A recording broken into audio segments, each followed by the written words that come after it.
Okay, we're ready to start here. Just trying to get my headphones situated.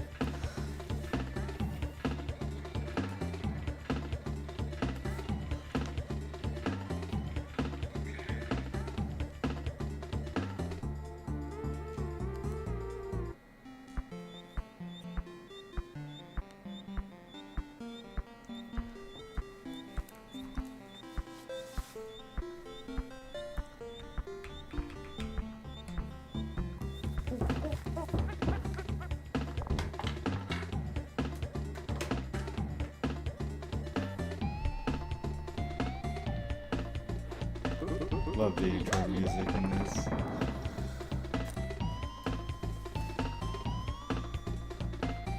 Music in general in this game is pretty fantastic.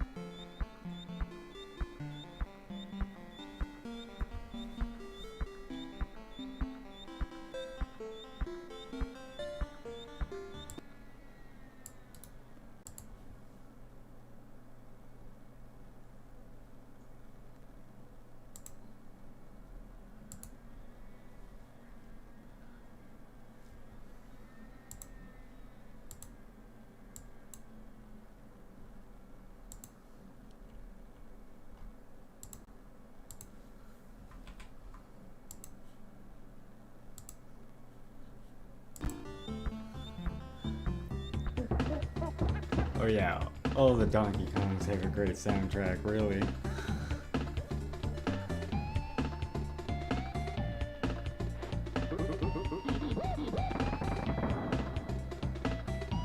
Who doesn't love some Kong?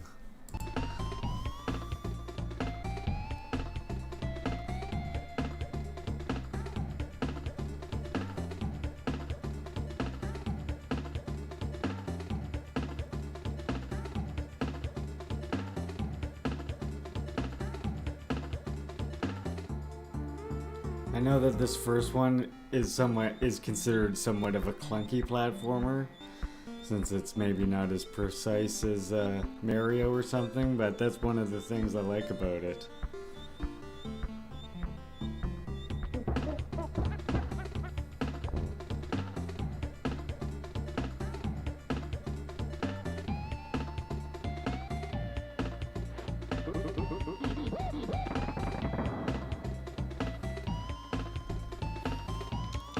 Okay, ready to go, comrades. I'm gonna start a whole new one.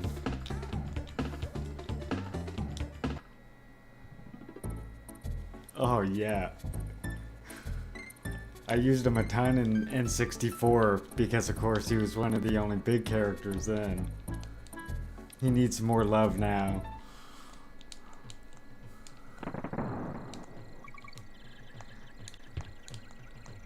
I think that inspires me to get better with him on Smash. Oh, I don't want to forget about the balloon.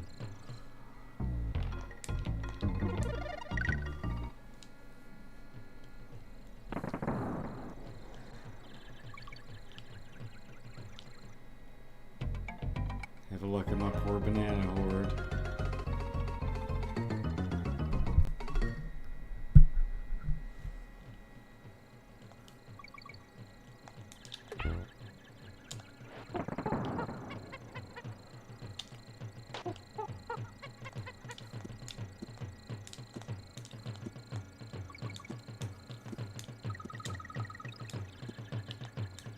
And Diddy, how could you not like Diddy?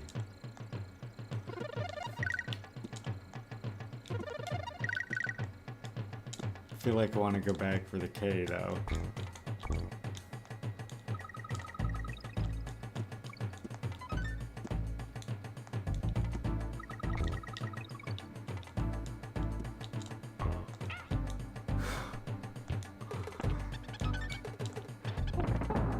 Come back here, Diddy.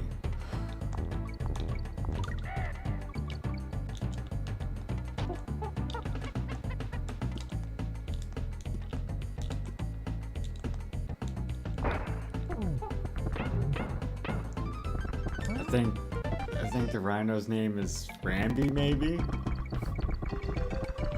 Good old Ramby the rhino.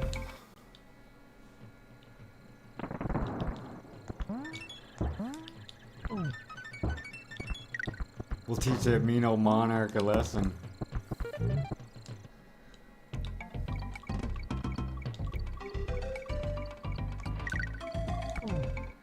Darn.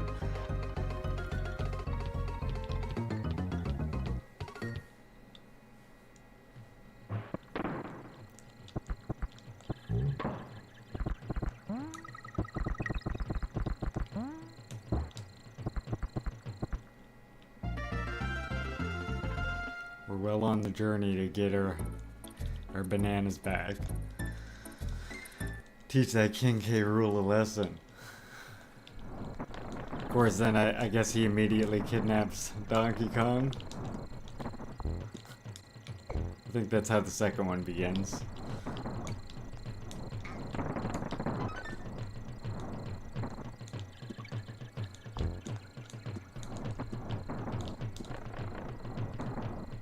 The second one was a great sequel, too.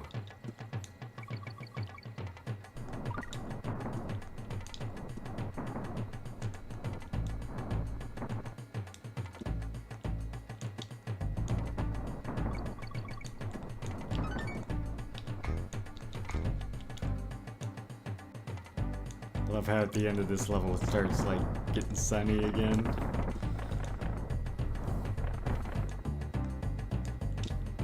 Remember that being one of the first time I like saw changes in time besides Harvest Moon.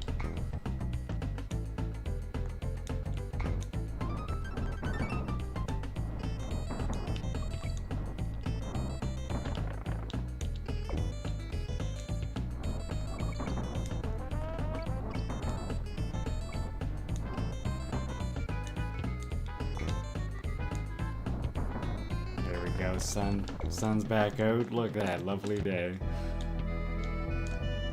Donkey Kong can't make it up without that guy. Chat. Those nanas was for Donkey Kong's community. Just soup for him's family. And that's why we need to teach that mean monarch a lesson. The Kong Revolution.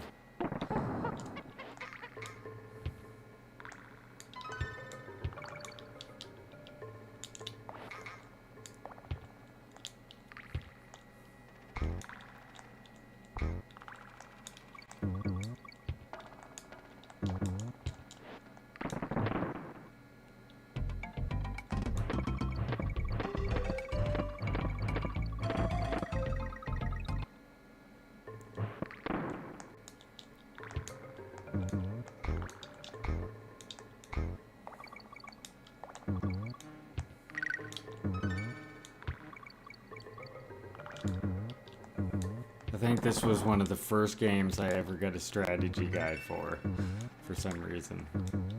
Not that I needed it for this.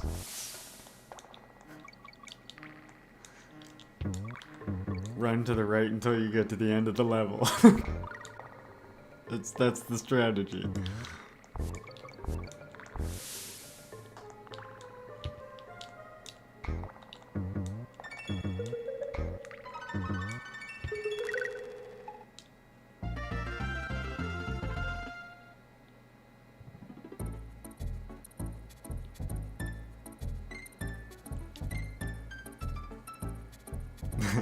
Is it wrong to just know Kong is a god at guerrilla warfare?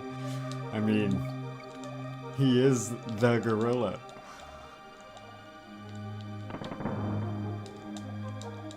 He puts the gorilla in guerrilla warfare.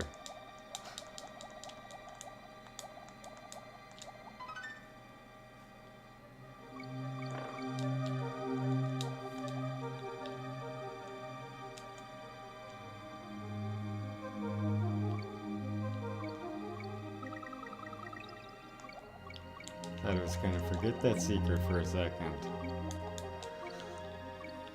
I definitely won't be getting all of them. Once I get to a certain point in the game, I just forget where all the secrets are, basically.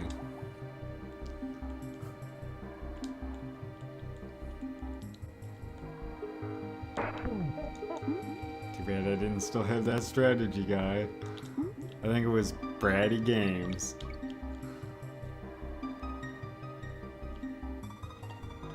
Oh, that thing disappeared.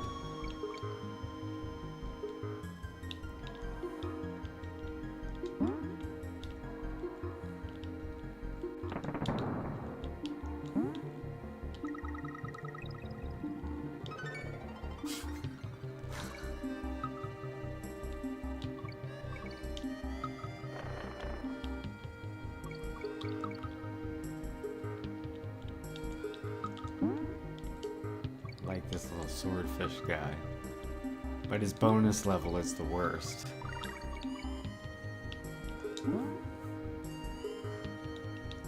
So hard to get a lot of lives in his. Everything's like down a straight path. It's terrible.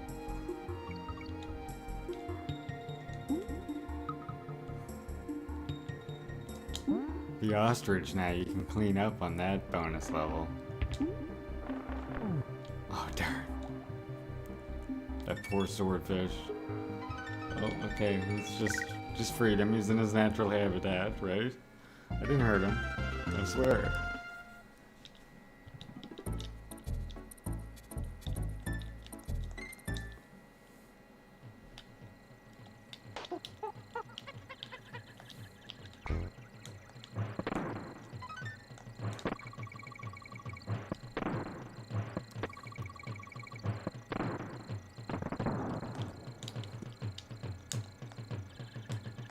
Oh, I jumped a little bit too, soon there.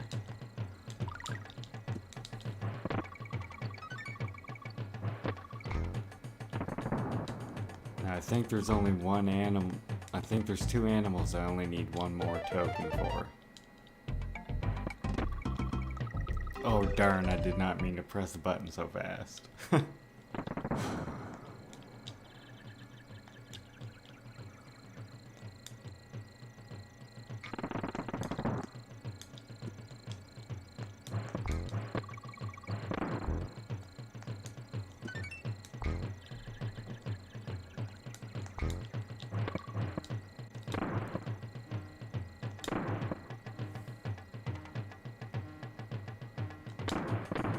Barrels of fun now.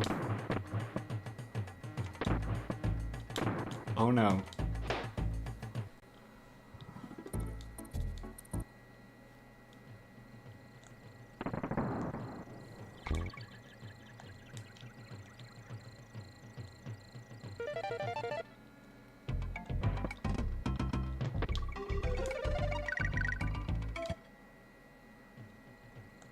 Get that one up back.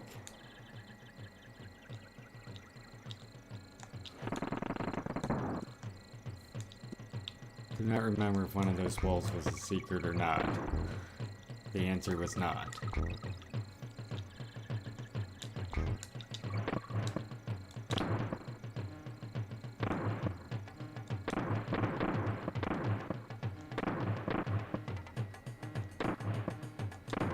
I tried to go too early again. Exercise some patience.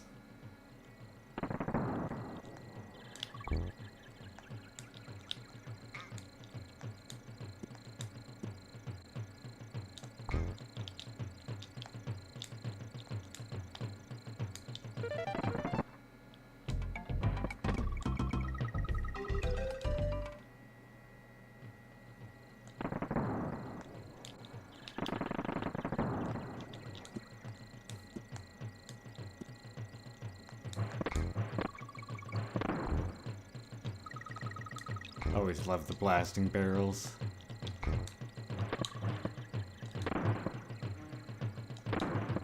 The second one really ramps them up.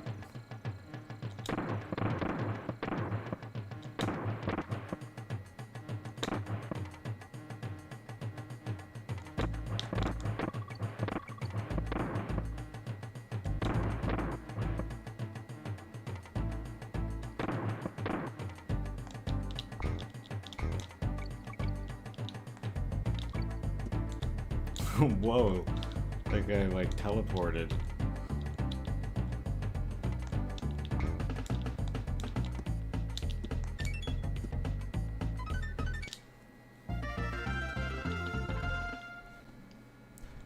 Visit Candy Kong.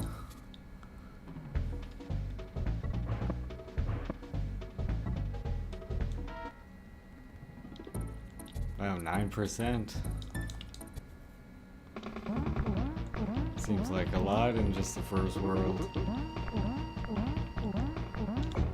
Like I said though, that'll slow down in the later ones when I start forgetting where all the secrets are.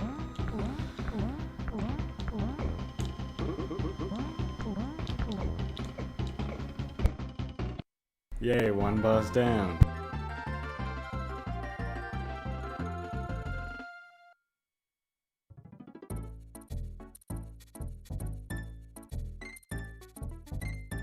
Off to the monkey mines.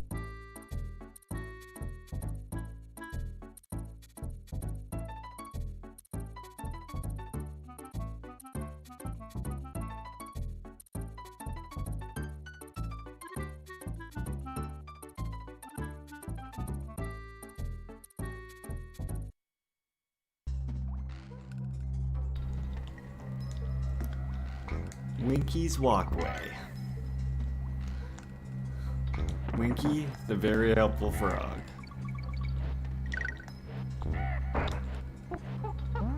I love Winky. Look at him, he's awesome. Now this is a frog you can put your trust in.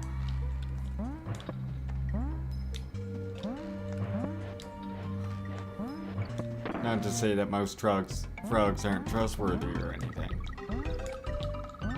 It's not trying to imply that at all.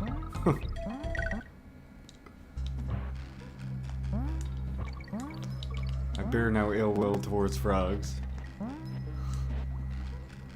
Now I think this is a bonus level. This one's pretty good. You can get lots of lives here. If you're quick about it, I guess.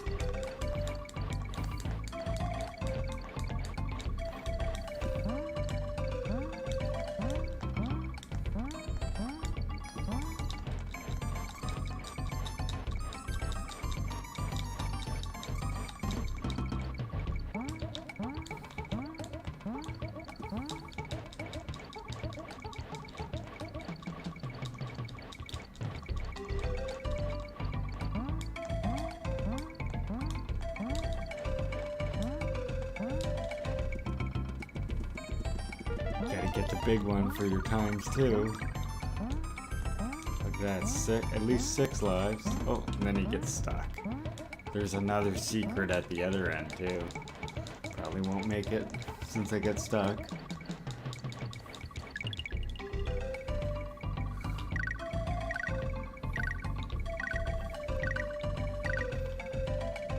There we go, some life insurance. Anyone who watched my anyone who saw my Super Mario Brothers 3 stream will know I might need that later. Bowser was really giving me a hard time.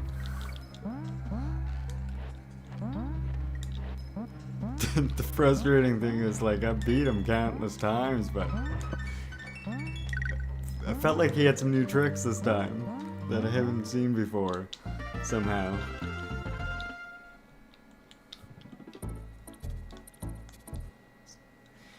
He's been training since I was a kid, I guess. Oh, here we go, the minecart level.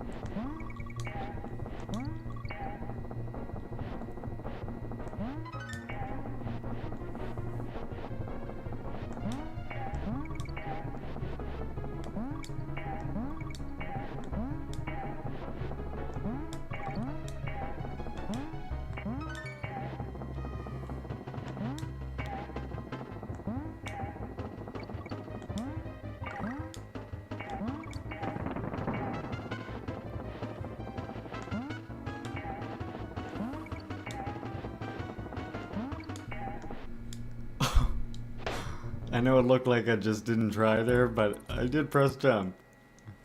Just way too late.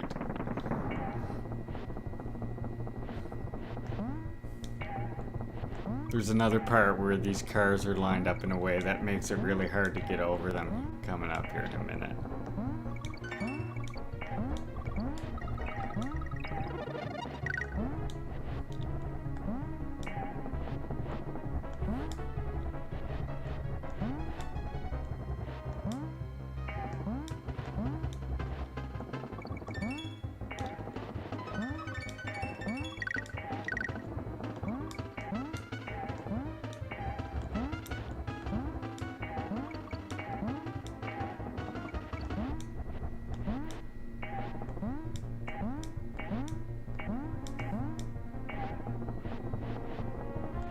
Wasn't too bad. I usually end up hitting those ones that are all together like that.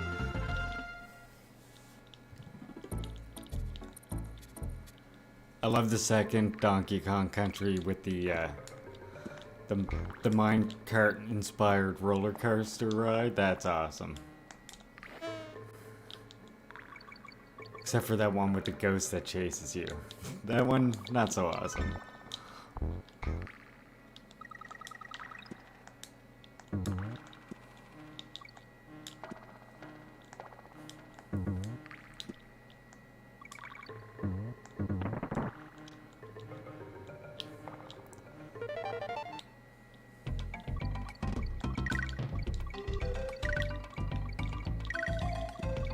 There we go.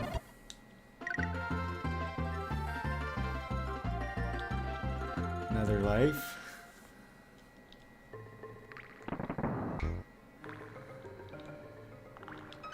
I realize Diddy's doing a lot of the heavy lifting in this playthrough so far.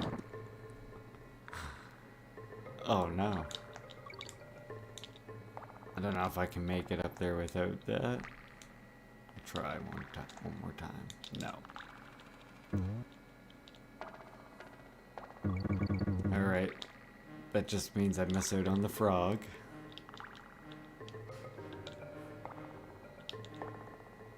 Poor Winky.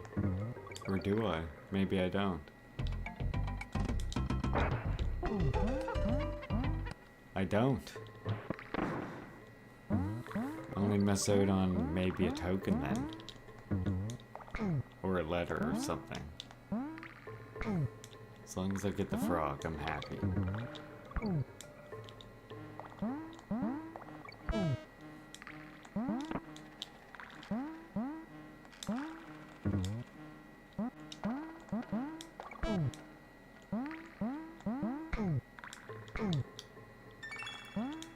Yeah, must have been the end that was up there, I guess.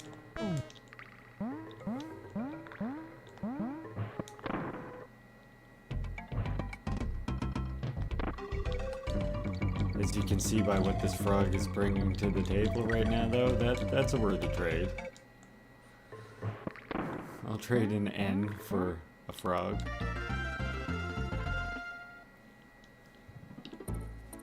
He just got me a free life by getting me yummy nanners. Yummy nanners. Diddy loves his nanners. Maybe as much as Donkey does, believe it or not. That's word around the jungle.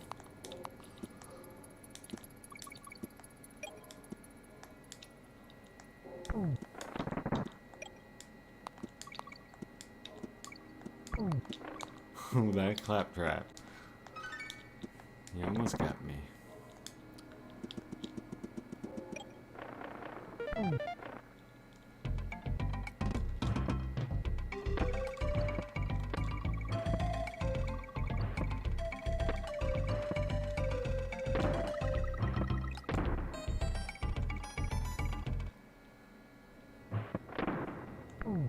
Some nanners to add to the horde. When I get it back from that monarch guy.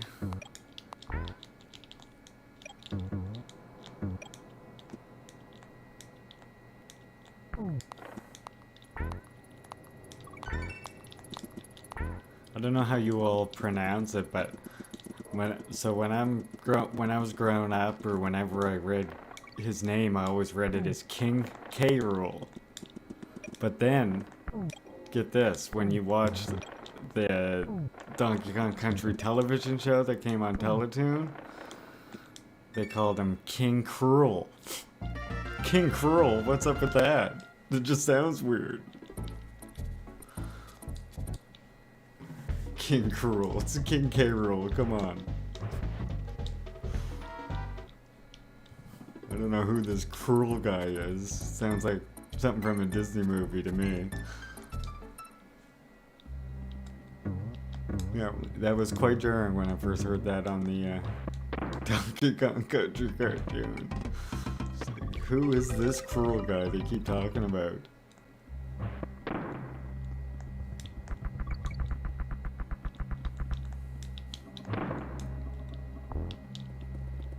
I think there's a Winky in this level too.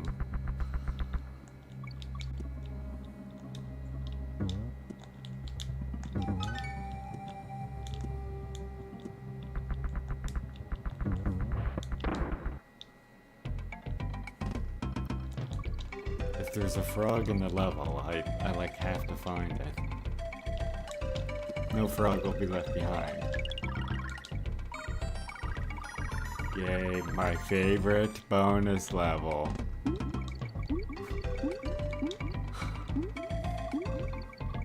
Oh joy. Swimming in straight lines, barely getting any bonus tokens. Yay. I love it. Look at this. Almost out of time and I haven't even got 100.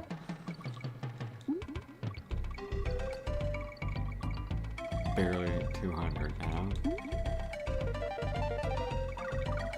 Doubling now, why not? Or who knows, I might not make it here for some reason.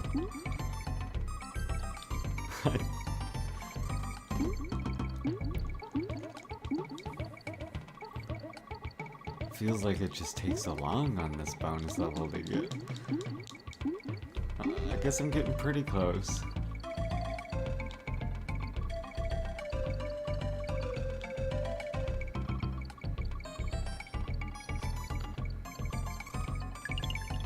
$100 less. But 200 less fun.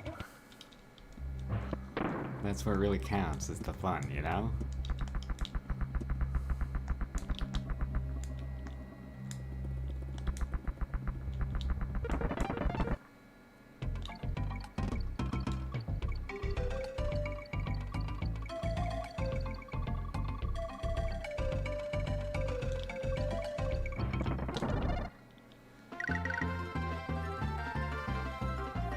Sharp monkey eyes, I tell ya.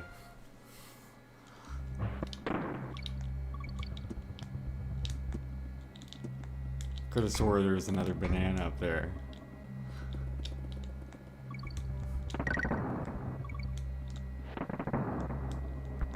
Maybe there isn't a Winky in this one.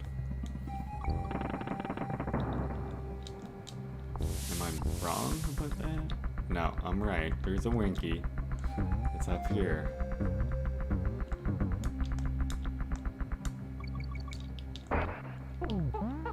I knew he was here. Oh, right, I missed the K in that bonus area at the beginning.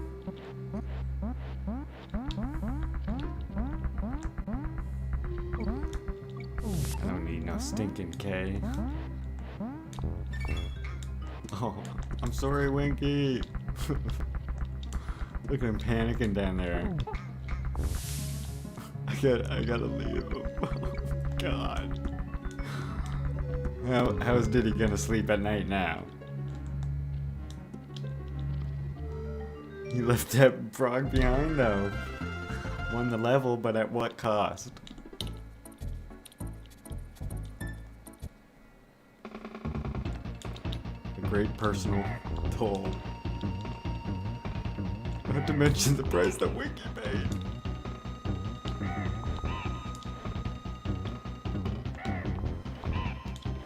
Take out my anger on this strange large vulture creature trying to feed me nuts.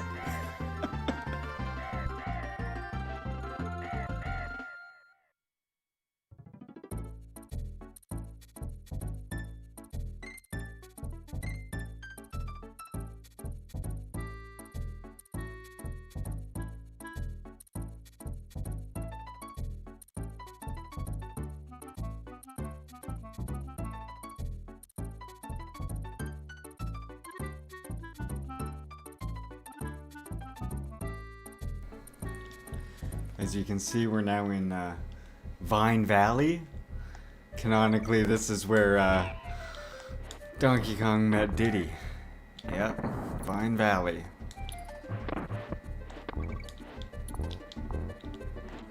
Yeah, that's when Diddy was into all kinds of trouble, you know? Hanging out back in the alleyways of Vine Valley.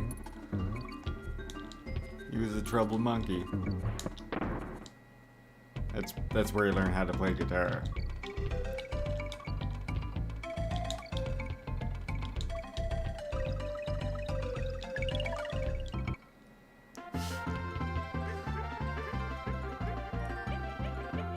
The ultimate romance. I mean, they've saved each other's lives countless times now, so... It's hard to beat the bond that these two monkeys got.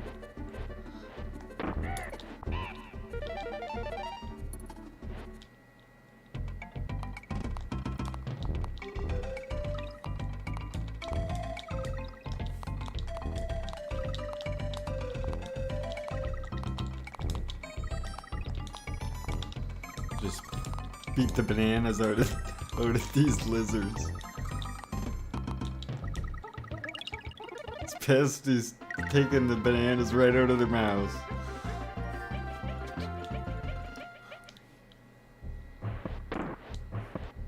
Donkey, he doesn't even care if you ate him, he's taking them back anyway.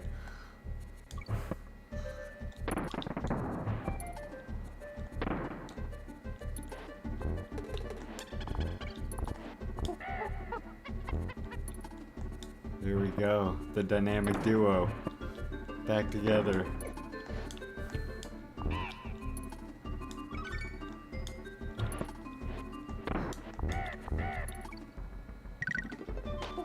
And the good thing about Diddy is he holds his barrels out in front of him. I like that.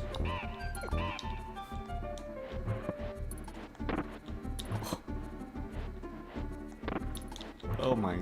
It's okay, I'm just testing the barrel, that's all. I swear. I'm not timing it poorly. No, that's not what's happening.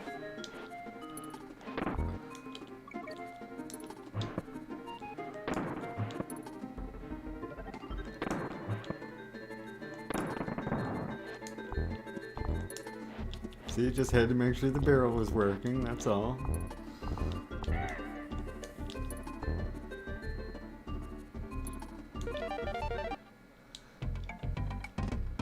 That's what you learn in Guerrilla College right there. You don't go firing off barrels that haven't been thoroughly tested.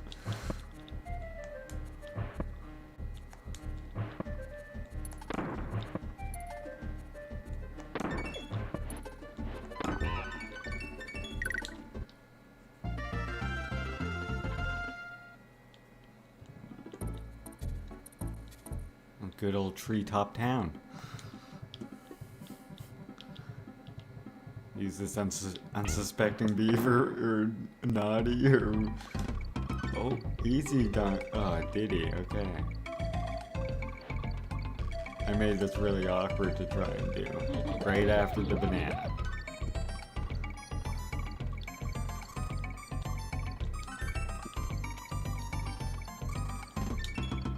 Nice.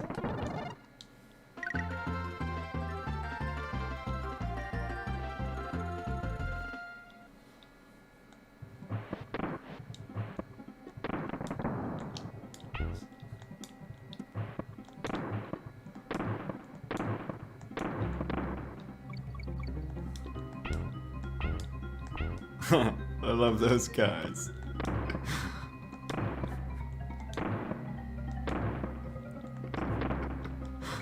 They're awesome.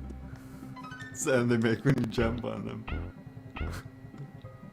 They just jump off the tree.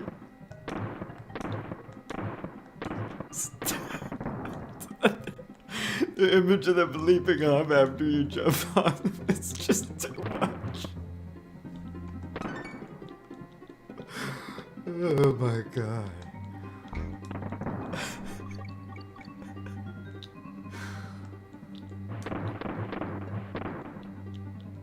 Look at him. Bye. He just dies. He goes head first. Secret time.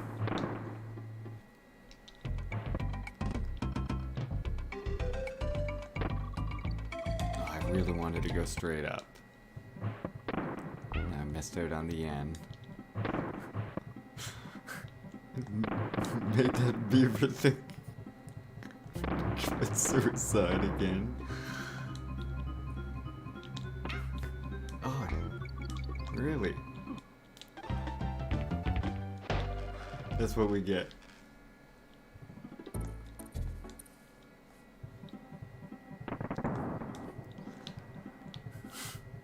These treetop creatures teamed up and got their revenge.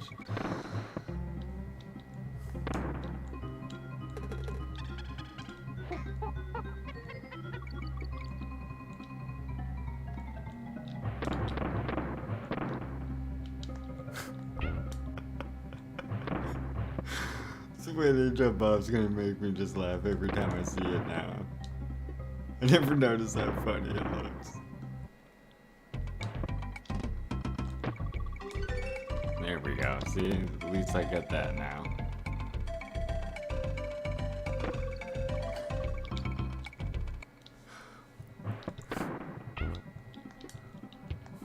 Oof, that's a good way to describe the game in general, really.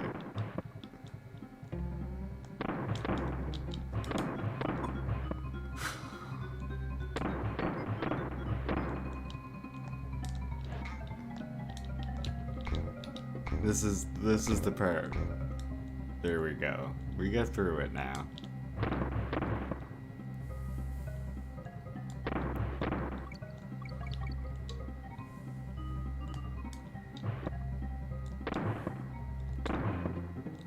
Boy, oh boy. Some of those shots are real like butt clenchers, you know?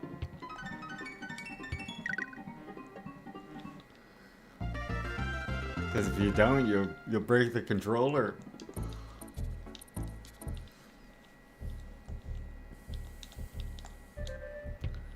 Oh yes, this one where I think you gotta climb around ropes really fast up and down.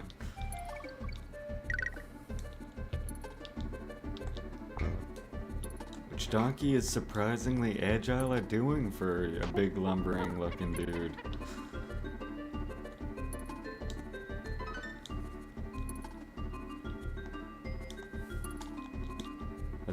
That's a gorilla agility.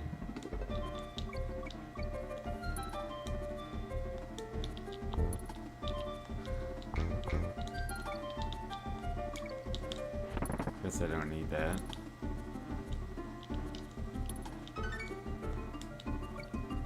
Didn't want to leave the O behind.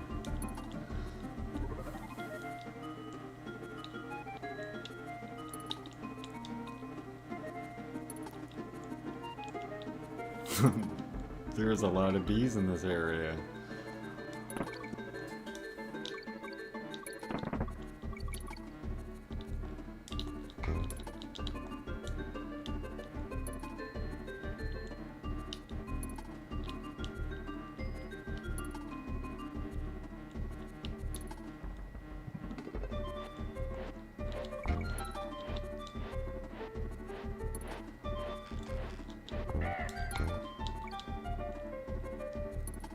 Chad, don't do Donkey Kong just because he's thick. No, never.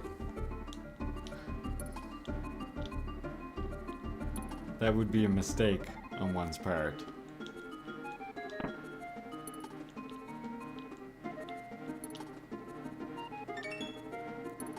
Really, he's as graceful as a swan. This part is troublesome.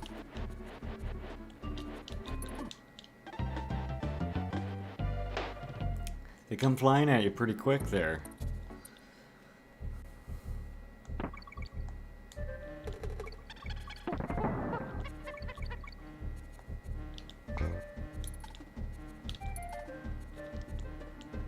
Donkey, he'll show Diddy how it's done here.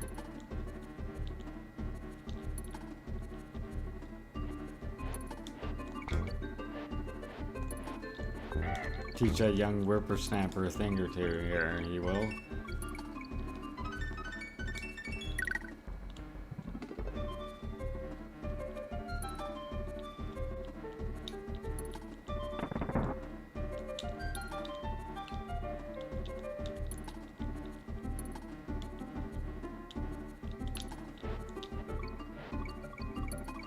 just came back for the end, really. That's all. Yeah, that's what it was. I didn't die by accident. No, not me. You see me play games, I don't die by accident. Nope.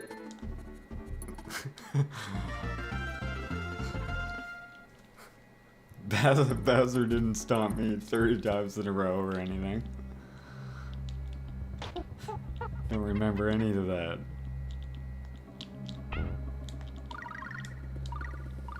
Oh, now the Rhino stage. This is pretty hard to actually get a high number 2. Because to get to his bonus part is a bit annoying.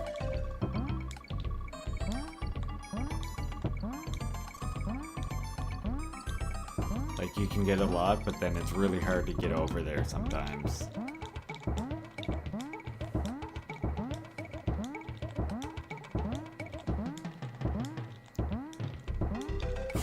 Look at this. I'm not even gonna make it.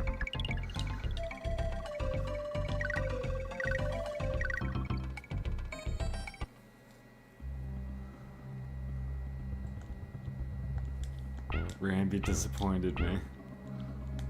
Or did I disappoint Rambi? Someone did something. And the other one didn't like it. It's the bottom line. Oh, that beaver got me.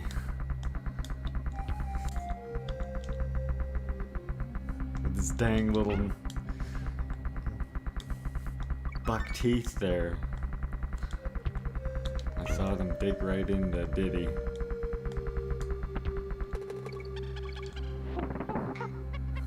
Alright, now I don't feel so bad about those beavers jumping up those treetops.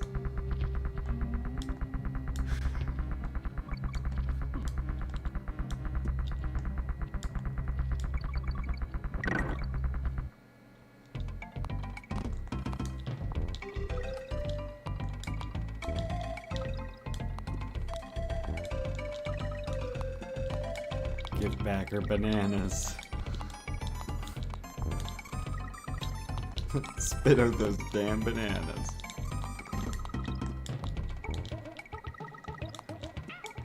Oh, and then he bit me in the butt.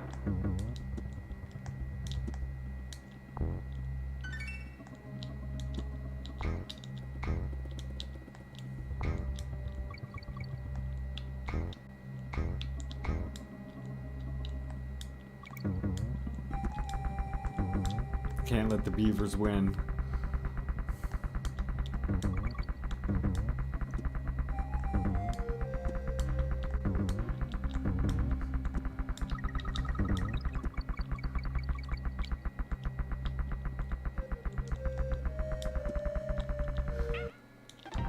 He intimidated me.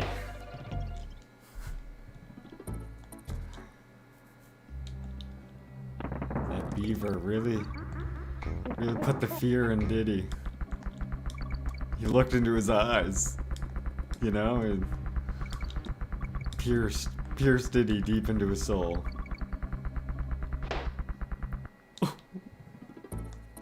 Oh, is the bonus not there now?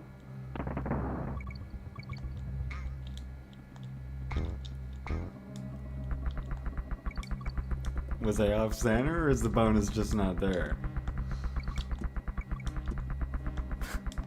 I'm not gonna risk that again.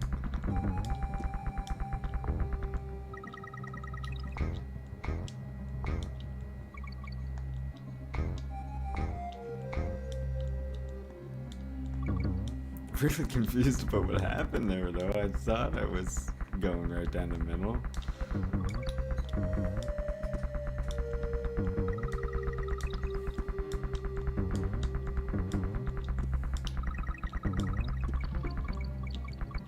Alright, here's the one then.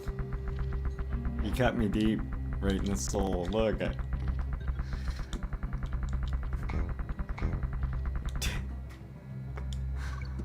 don't let him intimidate you, Diddy.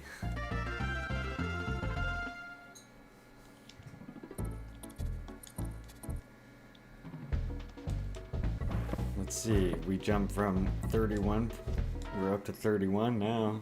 I'm further than my last save.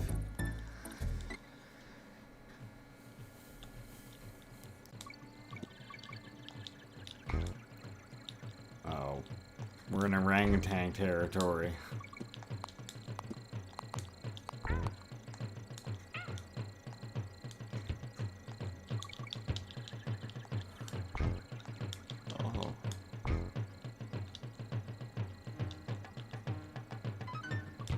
That was a tricky game he tried to play there. The quickly respawning enemy.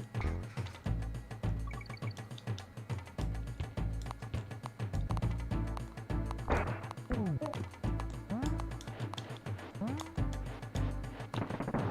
feel like it's really hard to hang on to this guy for a long time here for some reason.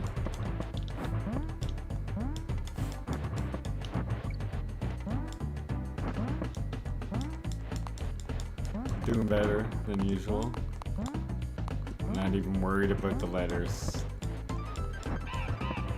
And that's about where I usually lose that ostrich guy.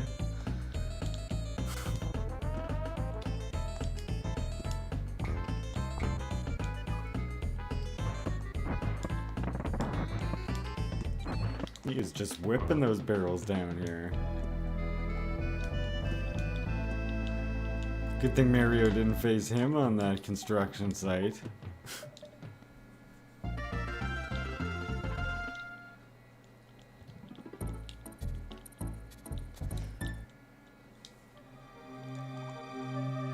Good old Clam City. Maybe this might be the second water level? I'm thankful there is not many.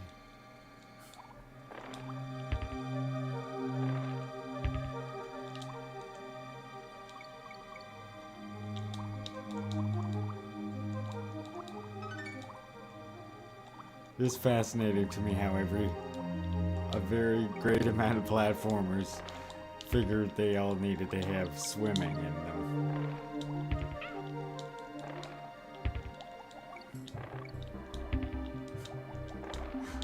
You mainly need to learn how to run and jump, but then once in a while you also better be good at paddling.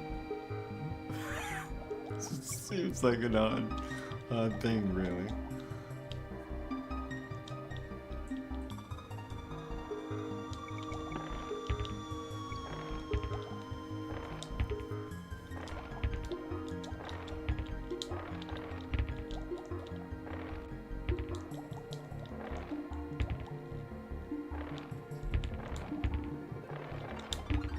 The good thing about Donkey Kong, well, Donkey Kong Country, the good thing about this game, swimming, is pressing up and down on the pad makes a big difference when you tap the B button.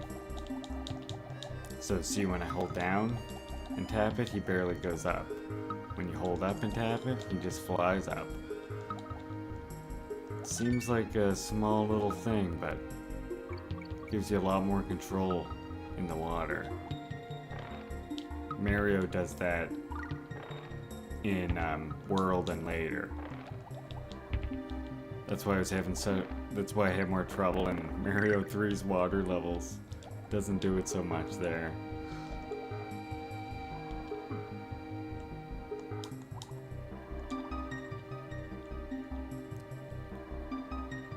Okay, Falcon, see you in a bit.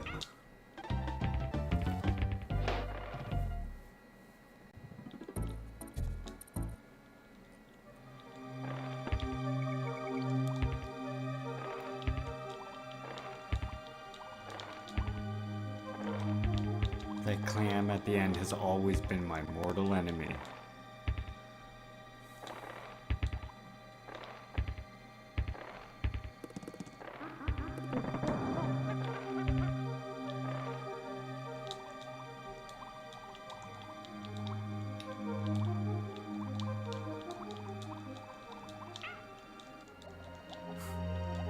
Poor Diddy. I'm sorry I did that to you.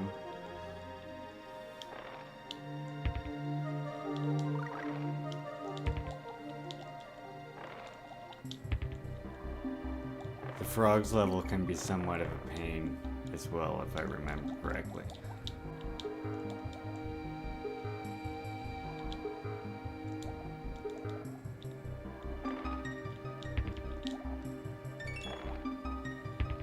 Oh man, that was very close to killing me. But it didn't. So I breathed a sigh of relief. And now it's time to fight this giant bumblebee. Or hornet. I'm gonna say it's like a hornet. Or I guess, no.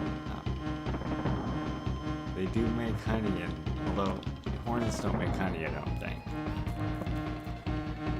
And I think in Donkey Kong Country 2, these guys definitely have like big honey hives.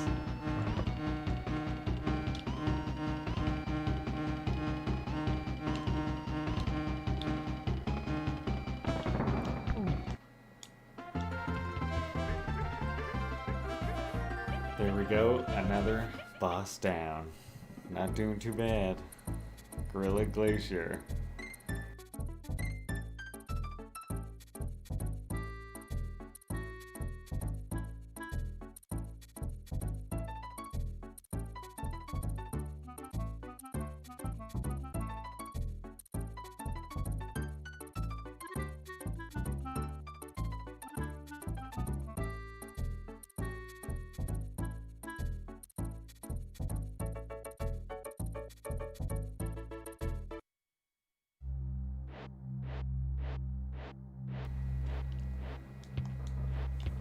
And this game is this game's ice world is mostly pretty good actually, as far as fun goes.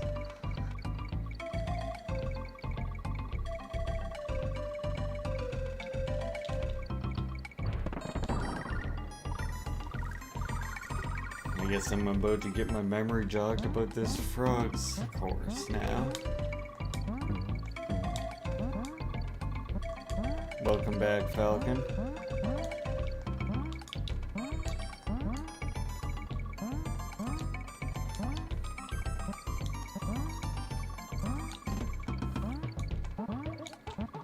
Just trying to remember.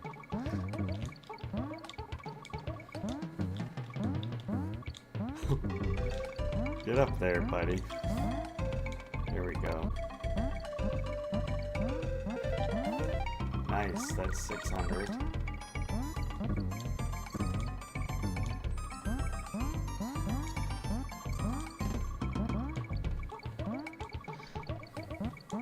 Can I get 7?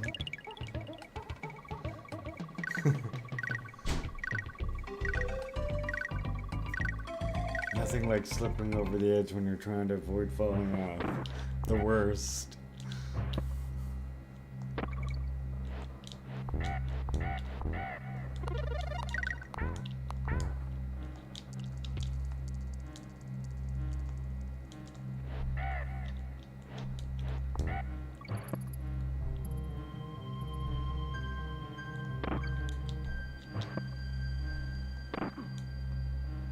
Oh no.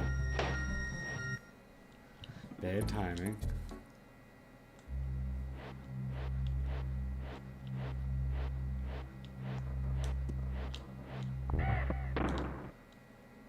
Might as well go back to the bonus area.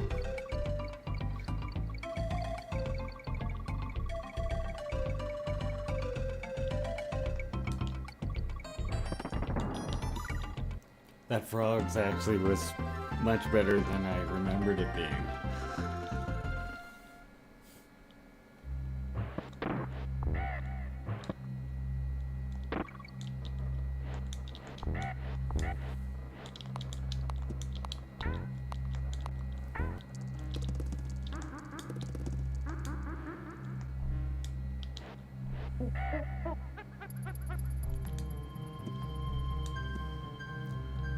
Hey.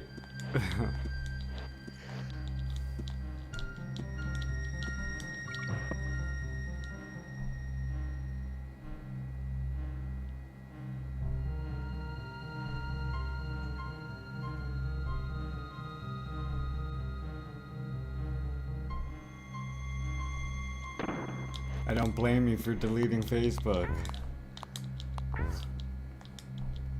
How have you been?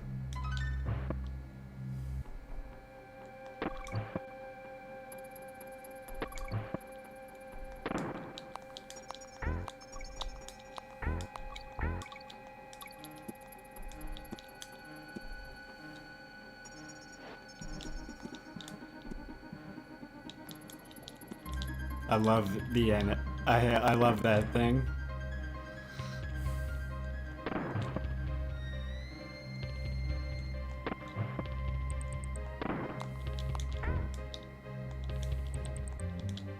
I'm guessing you use the hack chi mod on it.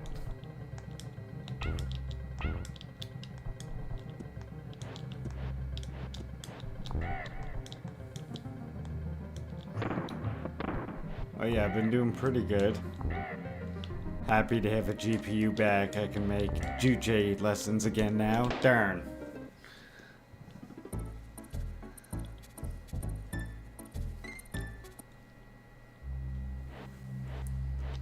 Always defending DPRK. And educating about Juche. Working on new lesson now.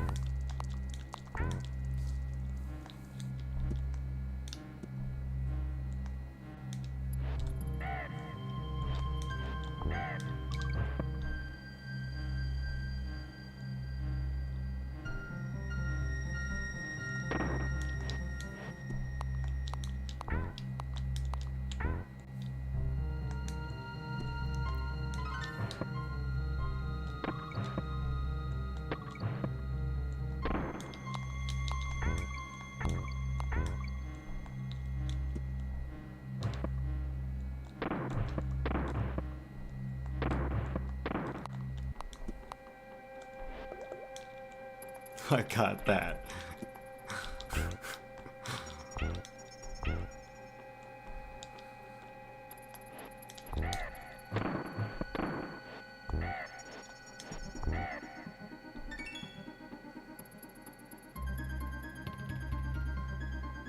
Yeah, the hack team definitely gives that SNES classic some value.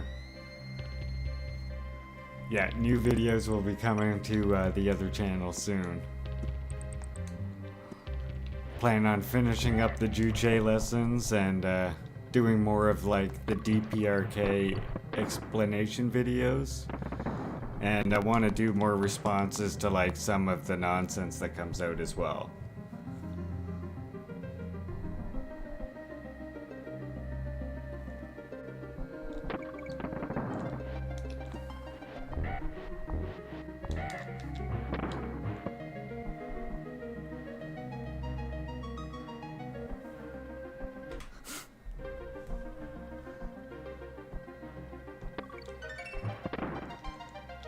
I'm being cheaty and I'm using a save state there.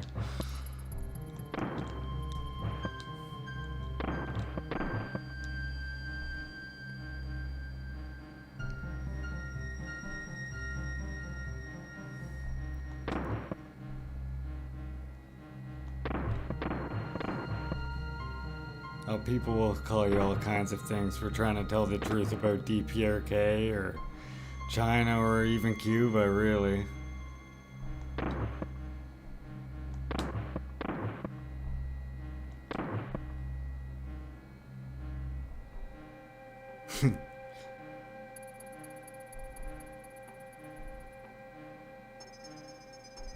Yeah, being called tanky is just sort of par for the course.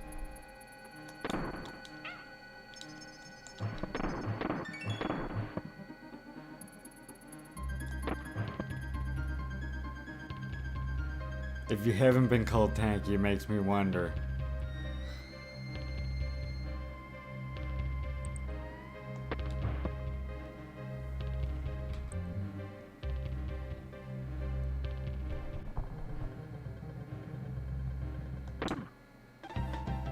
See, I'm glad I save state that. I don't want to go through that part. The snow here drives me nuts.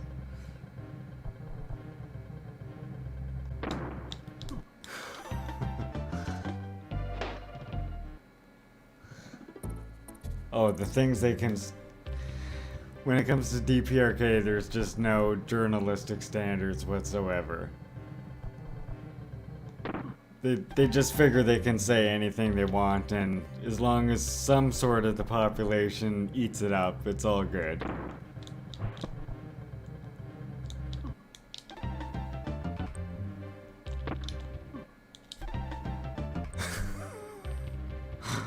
This barrel.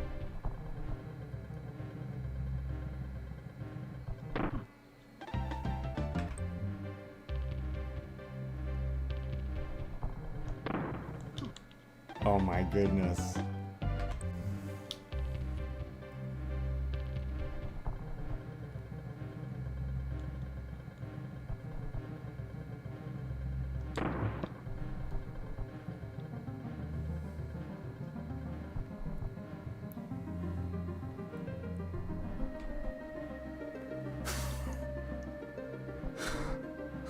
Of course it was on Reddit.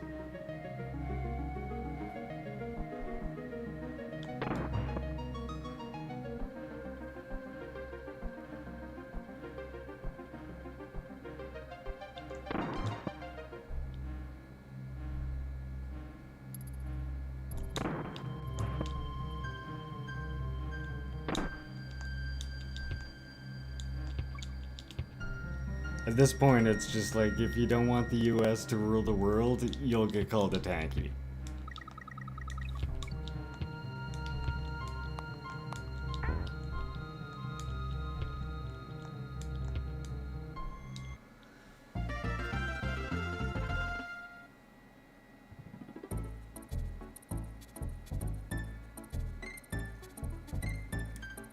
Some people think they are geniuses denying video evidence because it came from a DPRK news source. Yeah, they have advanced cameras and CGI that mimic cities and houses. Like, and I mean, why would they spend all the money on creating like the effects to do this when it would be cheaper to just, you know, do it?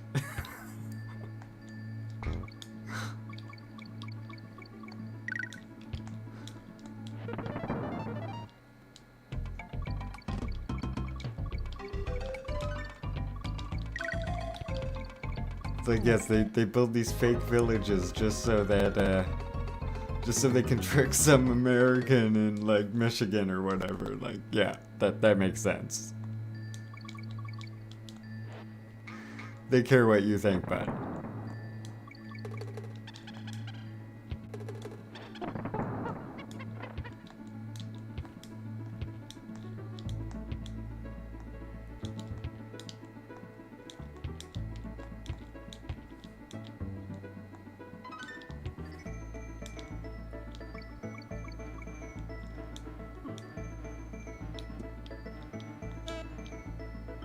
Oh, I wanted to save that barrel.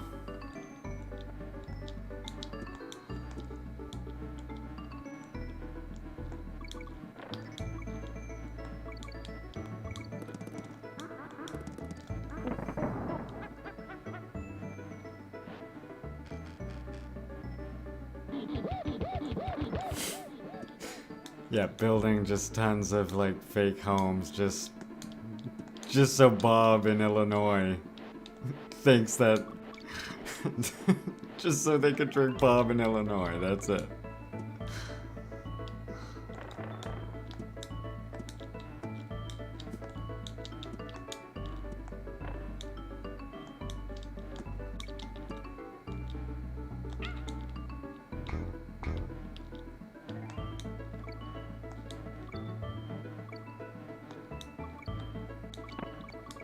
Nice halfway point.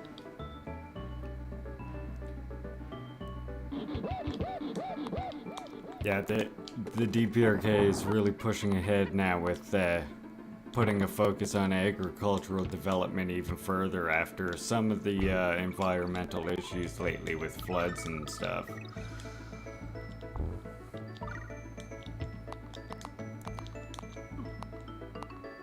I mean, their economic planning and stuff is pretty incredible.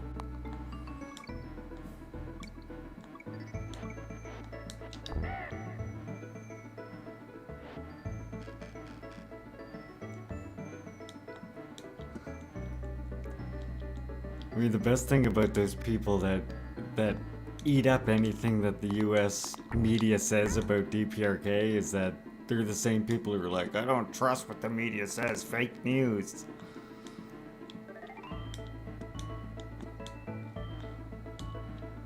Except for what it says about other countries.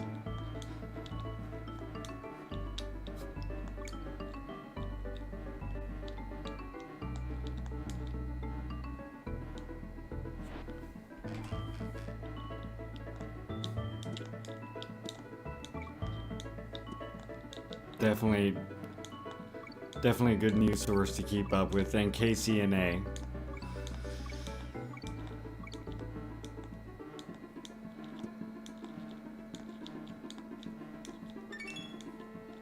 I missed the end along the way somewhere.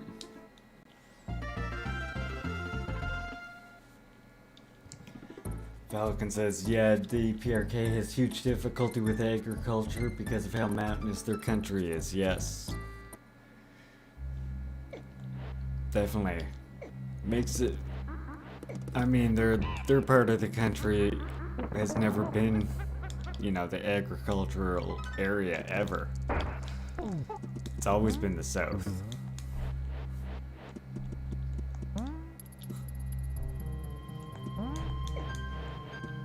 And you know that's a part of the reason why the US would love to keep that occupation of the South too. The longer it can restrict any sort of economic trade of the DPRK, the better it feels it is for it. At least for the interests of the rulers of the US.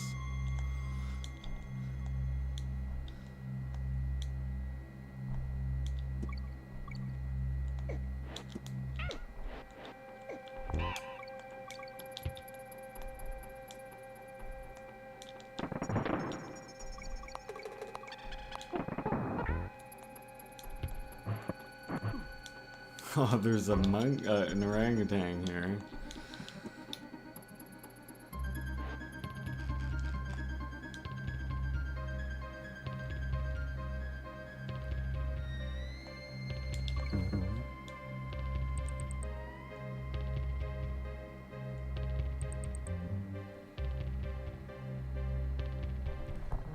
Thanks to Young DPRK TV for translating. Yeah.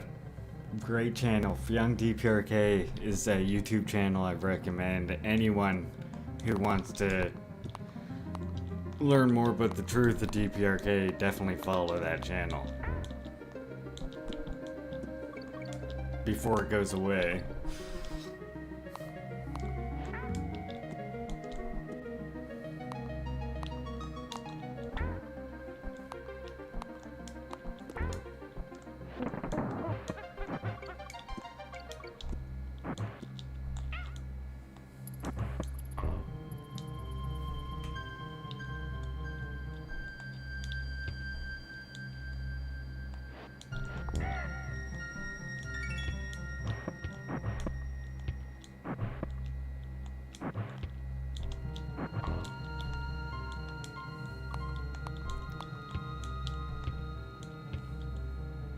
That level was tricky.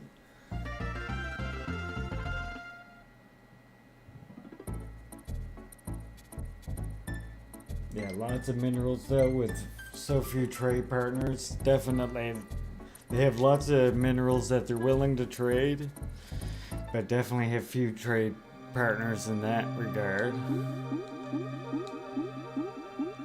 Some people, I think, also make the mistake of analyzing DPRK with too much a focus on GDP, not realizing that DPRK has basically moved beyond the point where it even measures itself based on GDP. Oops, I shouldn't have hit there for that octopus. And actually, I don't know if you guys have ever read like Stalin's Economic Problems of Socialism in the USSR, but he basically was saying the same thing, that was a problem during, you know, his final days basically of the USSR was that they were still using GDP as their primary measure along with other capitalist means when the society had basically developed beyond that point. The problem was that he died shortly after that, and Khrushchev and basically other, not just Khrushchev, but definitely other other counter-revolutionaries in the party basically turned that back and ignored any suggestions that were in that book and just kept going the way they were. And eventually, because they felt that then the economy was stagnating, well, now we have to open it up and make all these concessions to imperialism that slowly ate away at the USSR.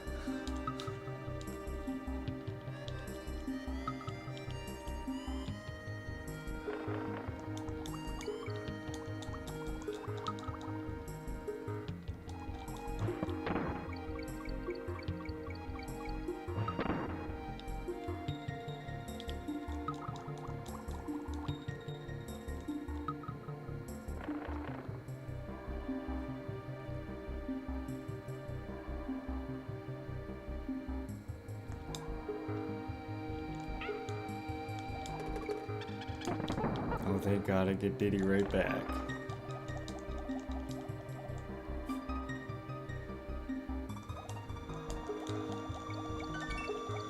And although it's you know, pointless to speculate about too far in the future, I think it's inevitable, of course, as socialism develops, that GDP just isn't used as a means to measure society, because we even know now it's not, even in capitalist society, it's not a good measure of the overall well-being of the society.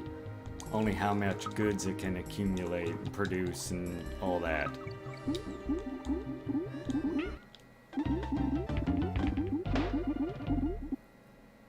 It's a very flawed measure.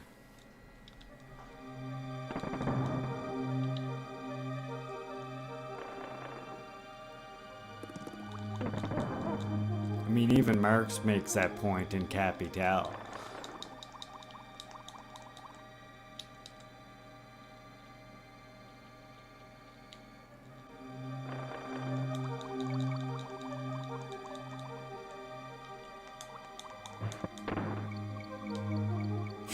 GDP is like IQ. That's a good one there. It's something for the economists and the bourgeois to feel better about themselves with, basically. Like, look at all this prosperity we've brought. This is the GDP. Don't you see all this prosperity around us with our nice high GDP in Canada and the US?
In that it's equally as foolish a concept of measuring. That's the way I interpreted the comment. I mean, yeah.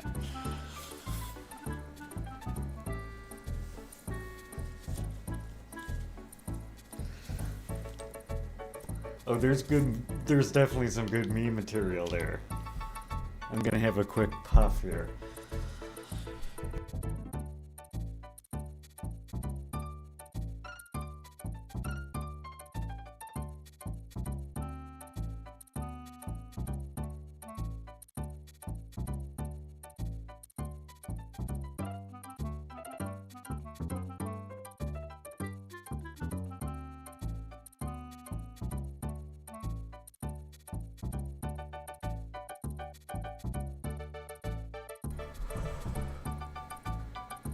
Yeah, Red Camel, you're exactly right. That's exactly how they think, and the thing about that line of thought is they don't realize that if you have a planned economy, of course your GDP is going to tend to be very low because you're consuming almost everything you're producing. That's the point.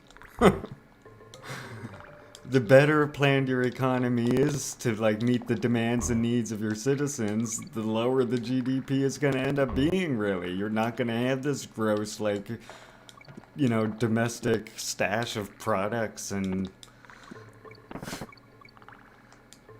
that's part of the point of a planned economy. So I always find that argument silly.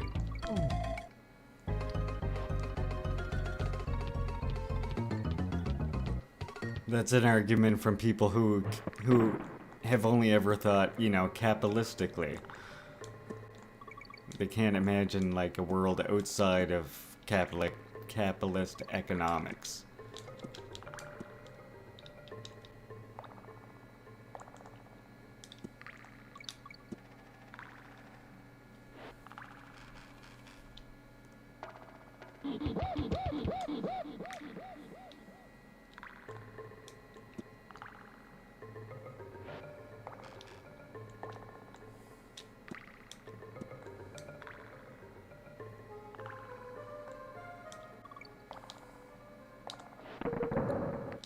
Exactly, there's no need for surplus when it is given to the people. GDP is for dragons who hoard.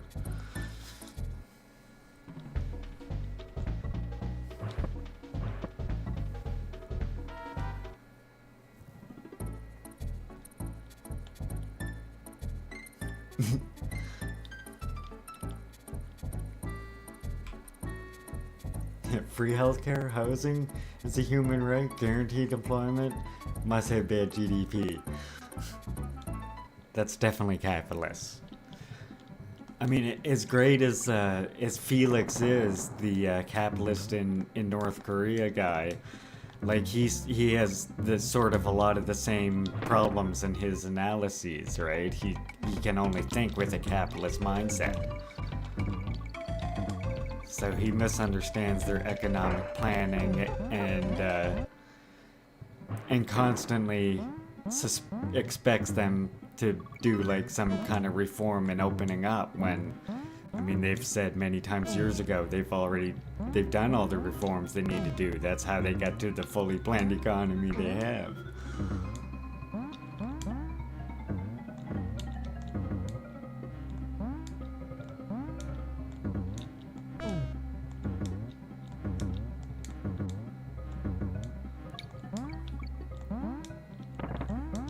That's just a reflection of someone that only thinks like with that capitalist economic mindset, because it's like they look at how much material goods are being produced rather than realizing that a revolution is like a multifaceted thing where it's ideological as well as economical.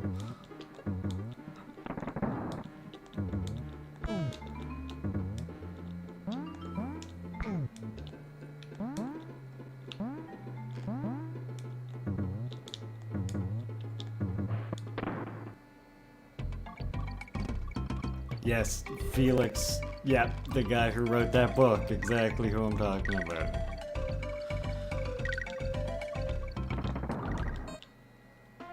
Felix Abd, maybe, is his last name? I think his last name starts with an A.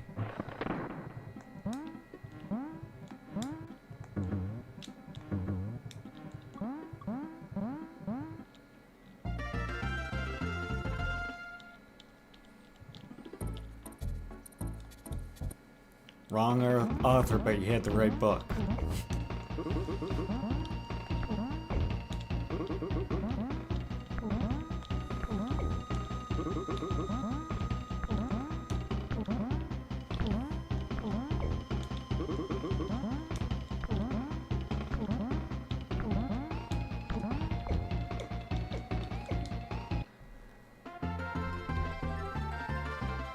Another boss down.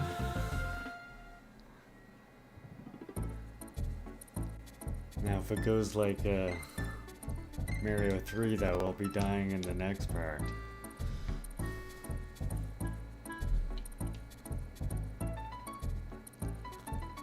Yeah, the Felix guy, though, who wrote that book, he's sort of one of the ones who really started all the rumors that you saw floating around a bunch of leftist sites saying about how DPRK was gonna do reform and opening up soon, you know?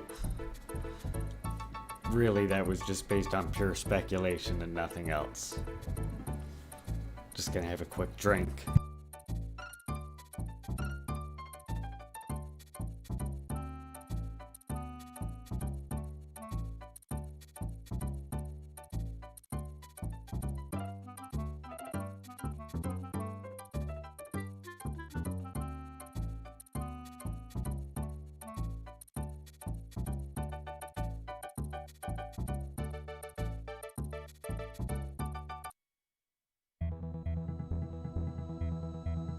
Okay.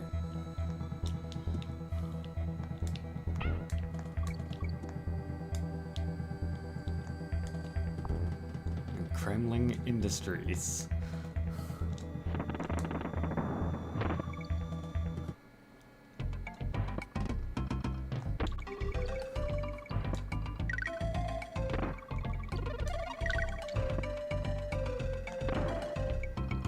This place I always imagined is the reason why the Kongs and the monkeys hate these lizard guys, because they like made this factory or some crap.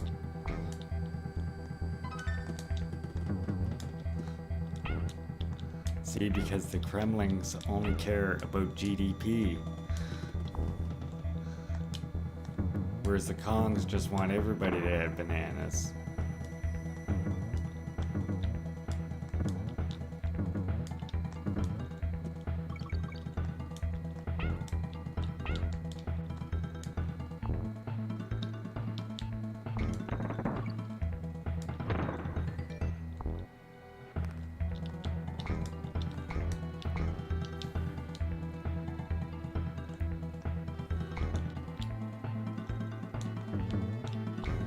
Kongs know everybody deserves bananas. Everybody that's willing to not restrict the banana usage of others, that is.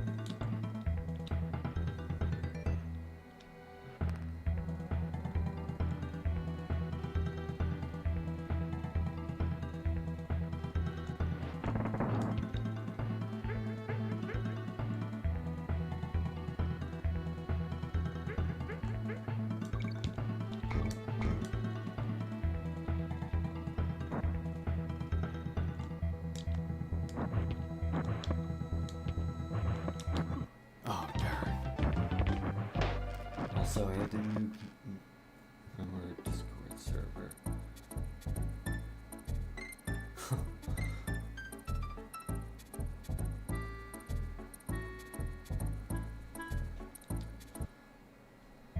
Wow. NFTs.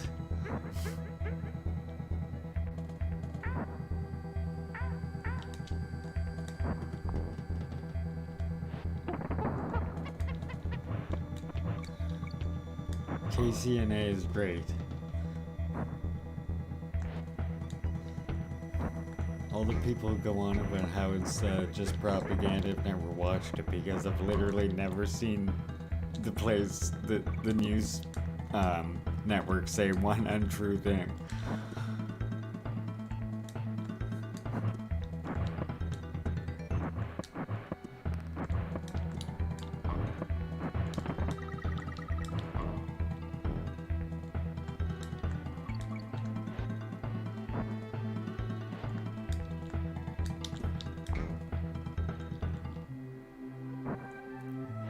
Now, mind you, I obviously haven't seen every broadcast of theirs, but I think that's a pretty good track record in general.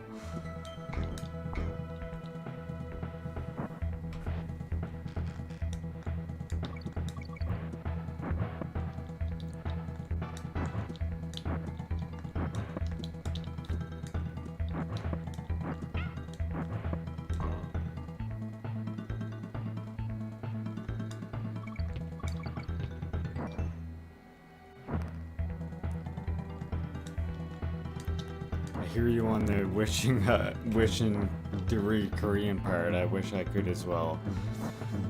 I've been trying to learn, but it's not easy to learn a language.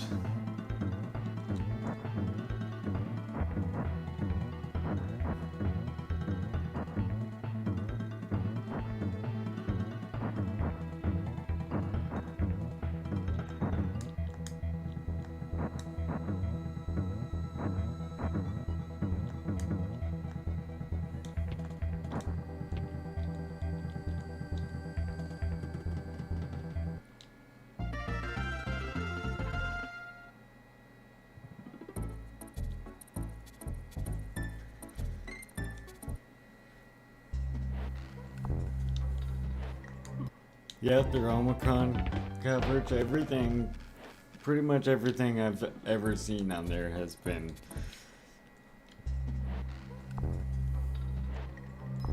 I mean, you can read works from Kim Il-sung and Kim Jong-il where they both say, like, DPRK's greatest weapon is just staying on the side of truth and letting, you know, time show the world.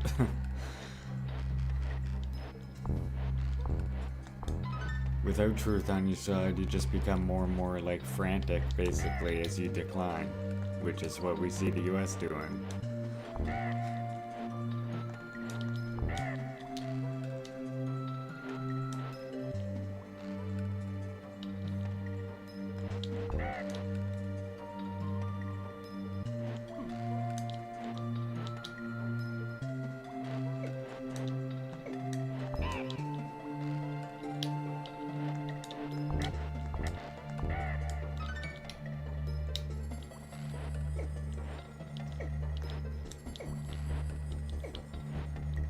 Crazy platform part.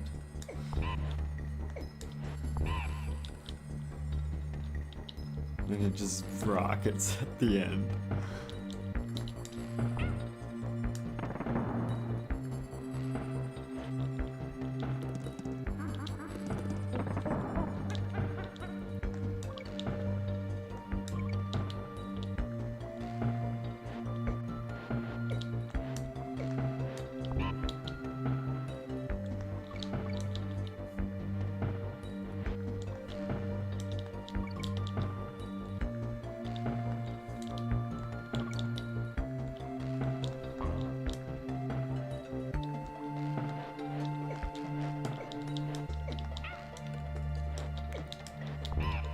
Sorry, Diddy.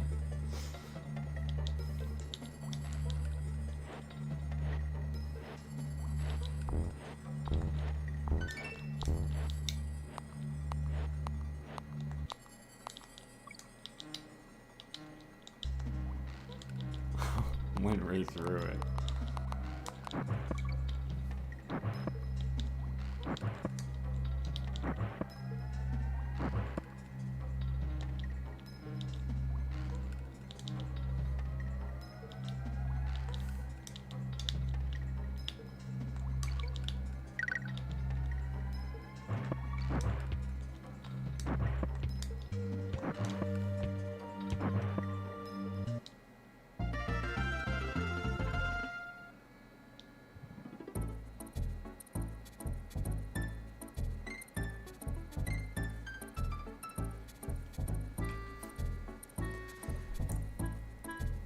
Truth is like a tiger, it doesn't need protection.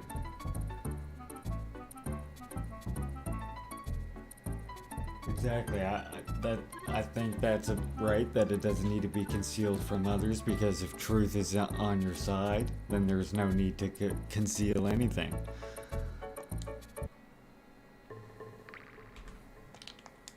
One thing I find that shows us the level of development of DPRK's socialist society is like in its foreign policy as well.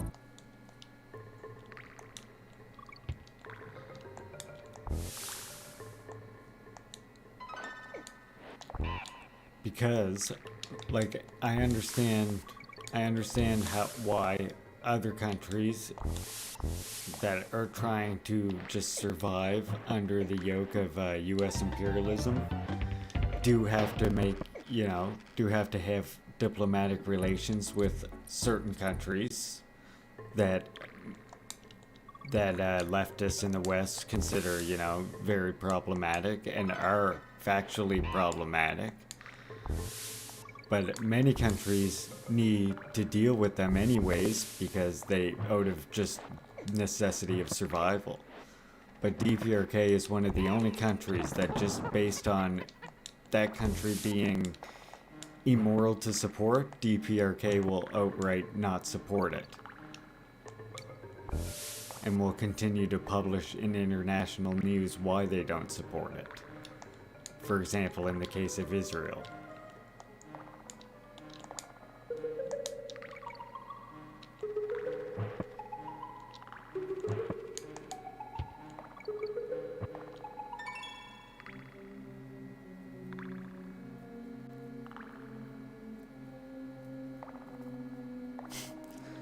Yeah, the whole isolationism thing is just too funny. It reminds me of an interview I watched with Kim Jong-il where some American news reporter asked him if he was a reclusive. And he just he started laughing hysterically and had to stop himself from laughing after a couple minutes. And he just said, how can you ask me that? I go international visits all over the place. We have many friends. Just because we're, not friendly to imperialist countries and these G7 nations. It just shows how, chauvinistic and self-centered the so-called G7 nations are.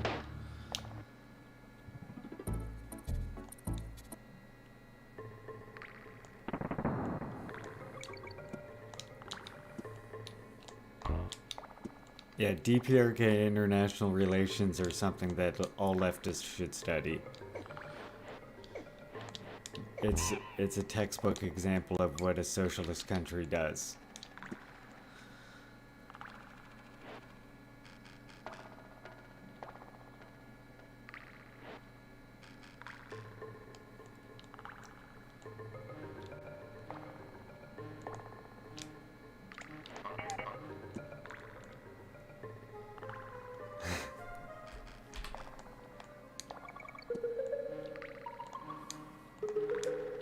Chad Kim Jong-il. The guy seriously was a badass. There's no denying that.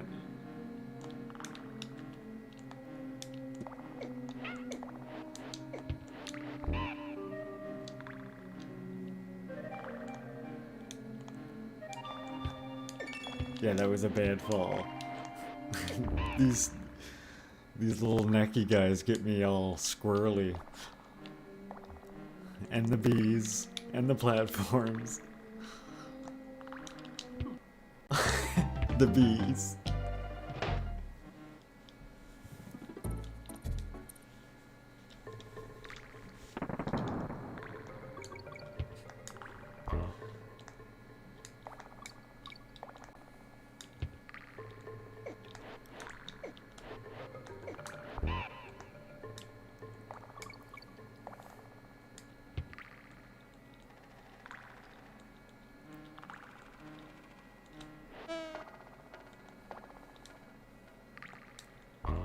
Yeah, Kim Jong-il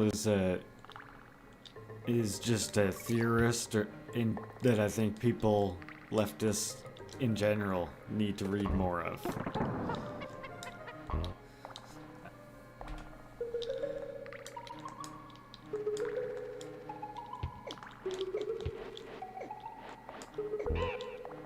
especially since he covers such like a wide range of topics. Literally anything that you want to read about pertaining to socialist society, he's almost talked about. Movies, music, you know, opera. All, and then of course like guerrilla tactics. Juche. Nationalism, like he covers such a wide variety of topics in his work, it's incredible.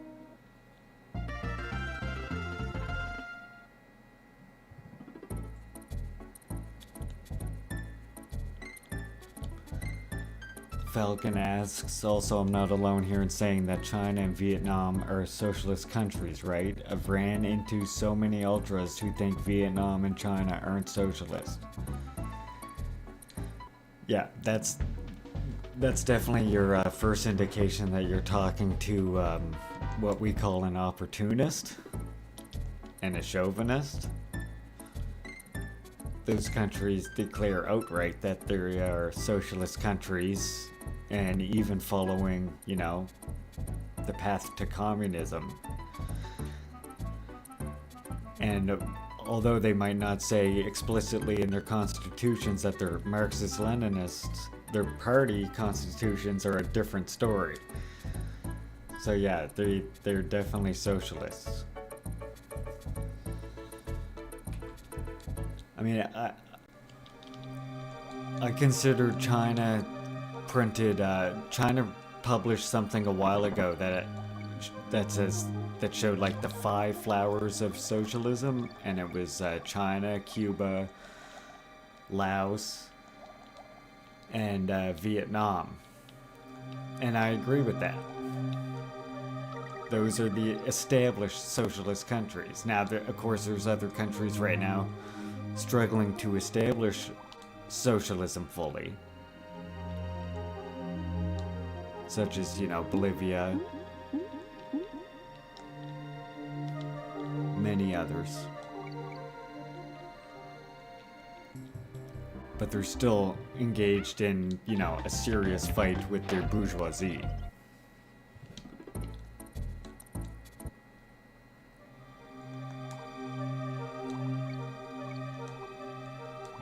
Whereas in China and Vietnam, yeah, there is still a struggle with the bourgeoisie, but the proletariat now has control over them in those countries.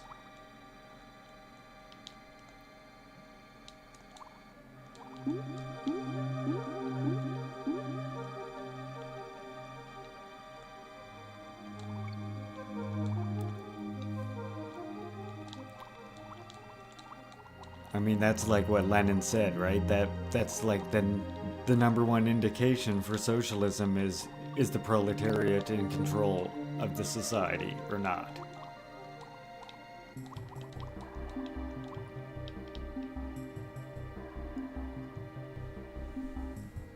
Yes, Venezuela too definitely is one that is fighting.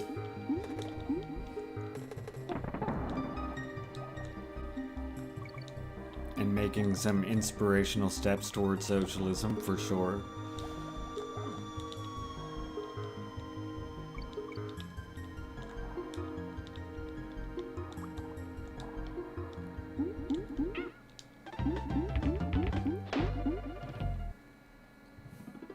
See if I go back to the beginning. If I do, I'll load here. Oh, that darn jellyfish got him again. Oh yeah, but he's back.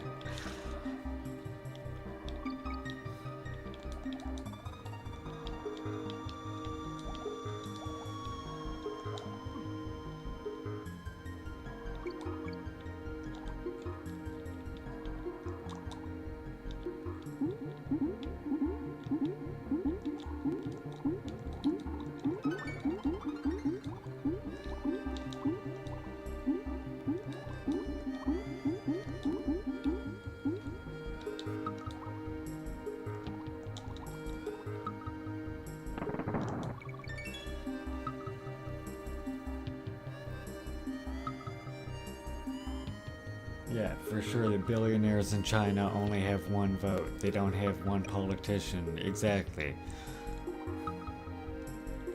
And they're subject to proletariat law. We live under bourgeois law, which means they can just, you know, pay money and it doesn't apply to them, essentially.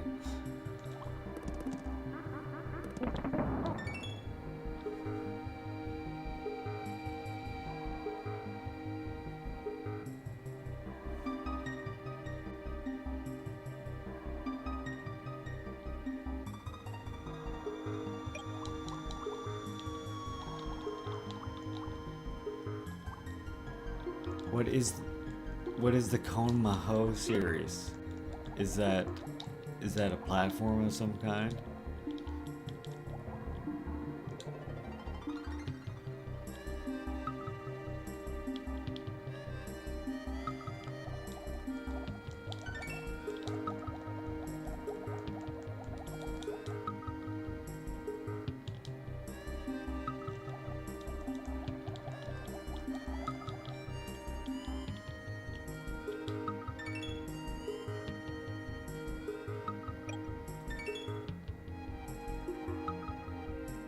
Since a number of them started carrying air-to-air missiles on the tank itself with this drill.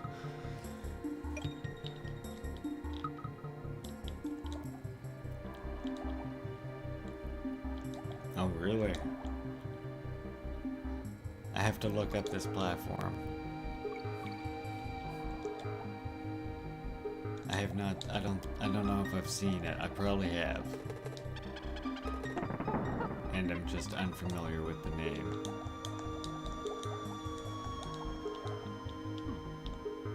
Oh no. Now I think I'm further than that save state I made.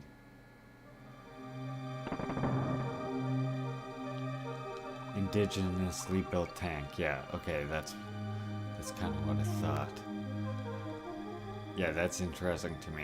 I'll have to look that up after.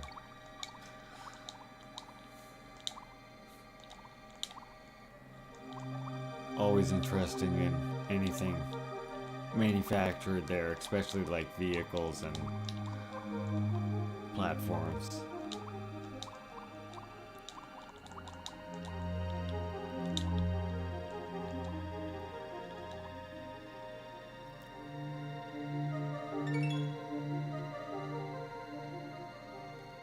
Coma Hole 5, they incorporated an autoloader. That's amazing. Potentially cuts down on too tanky for me. Autoloader is amazing though, because it cuts down on potentially cuts down on the man crew you need for it. That'd be incredible.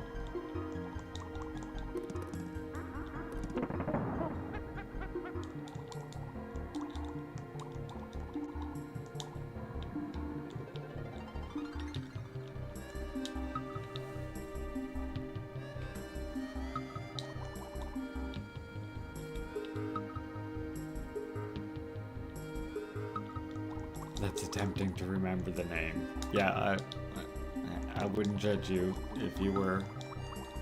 I'm not good with names in general.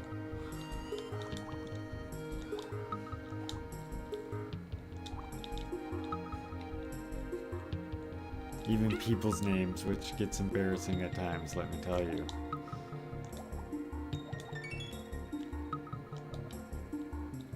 These piranhas, what the heck was that?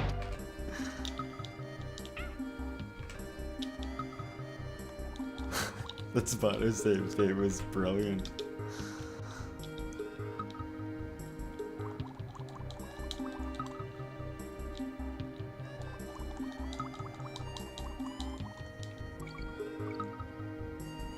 This is the nightmarish jellyfish again? Oh, piranhas, right, not jellyfish. I wish they were jellyfish.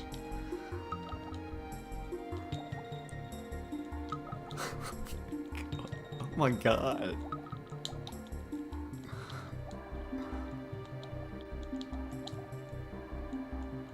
The speed that some of them swim is just not necessary.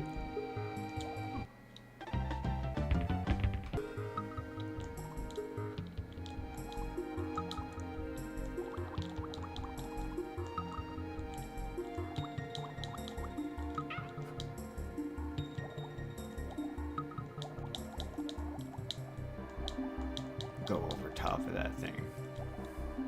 There we go.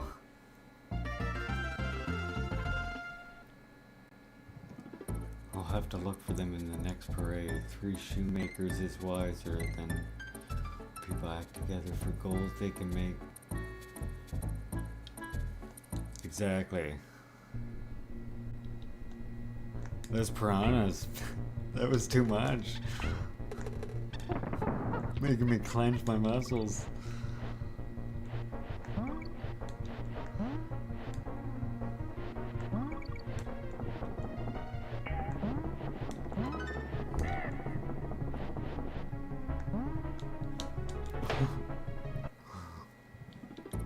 Not quite sure what even happened there.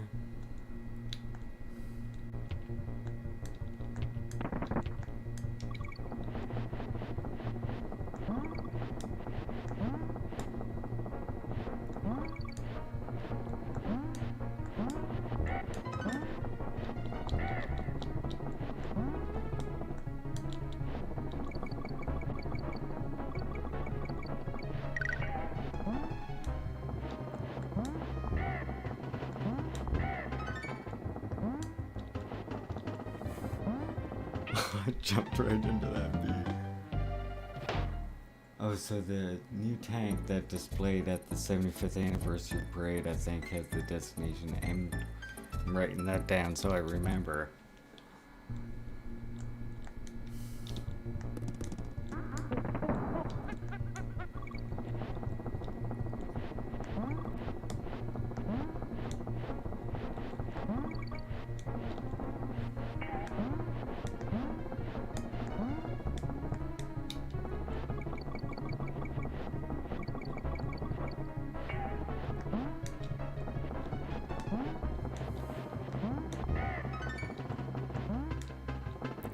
Oh, I missed the K this time. Fuck that K.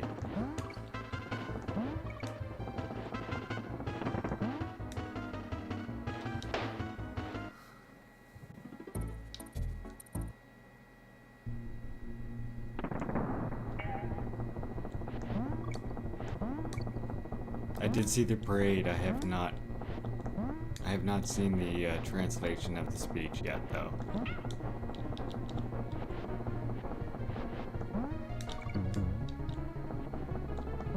Oh darn! What was I thinking there? I was thinking Donkey was somehow able to go under them.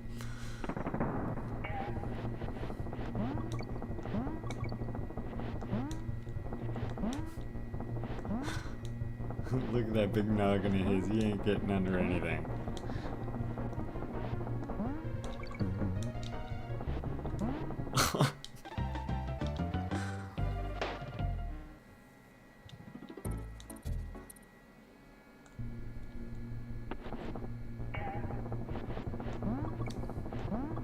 I remember this being the worst minecart, the worst of the 2 minecart levels, because you don't jump with the minecart.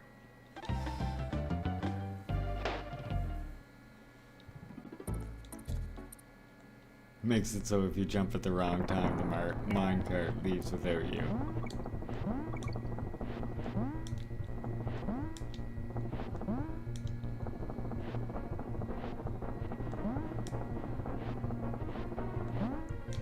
Sort of like a treat.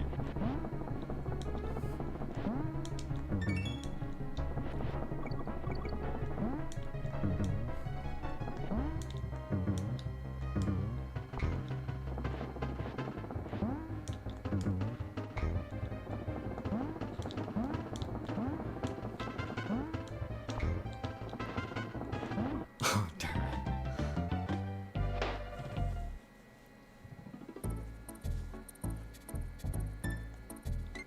I'll have to try and look up that speech.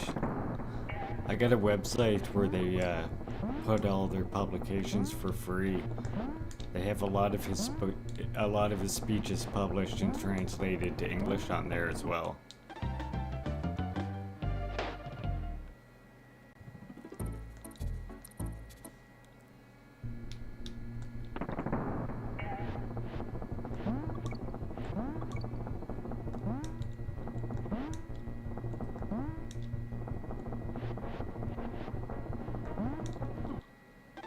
I always either jump way too late or way too early. This time I'm gonna jump in the middle, where I belong.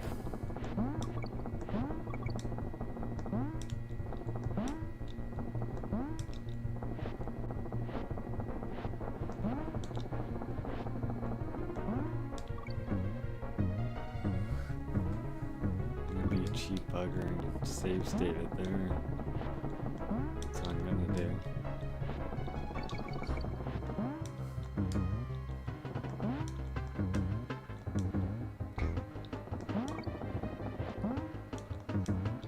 Why? Because I'm not trying to impress anyone.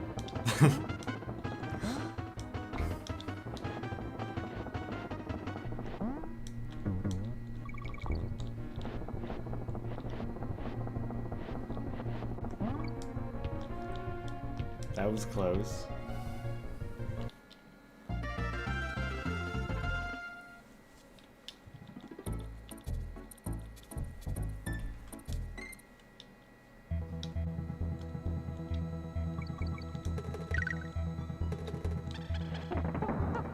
Oh yes, this dark level.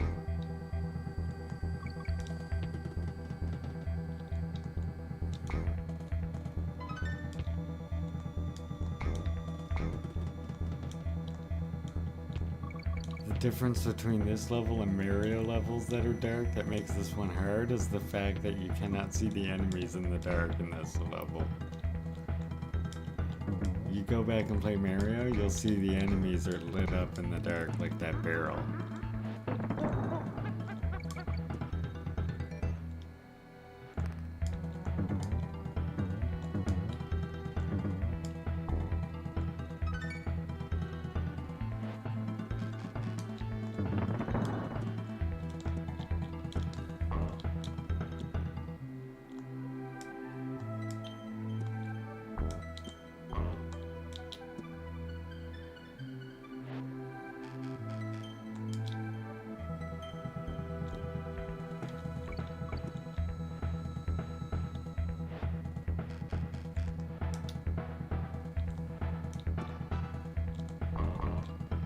I can remember if there's 2 or 3 of them there.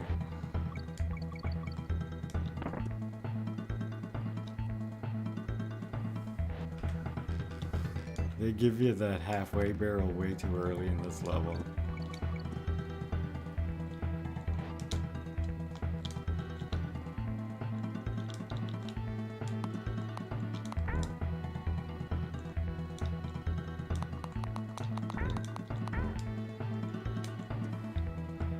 Thankful those guys make noise.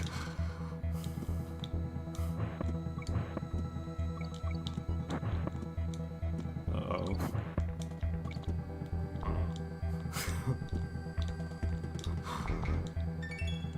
Oh, I missed the end, apparently. Fuck the end. Get in or get out.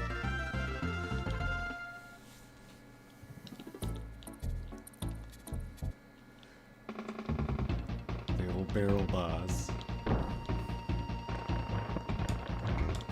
Pours enemies on you. Gets others to do his dirty work for him.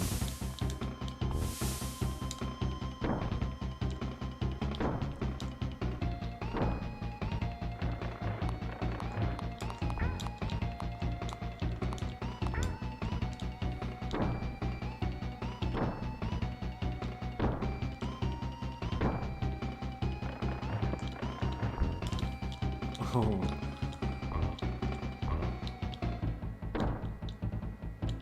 Now the, what are they? Armadillos?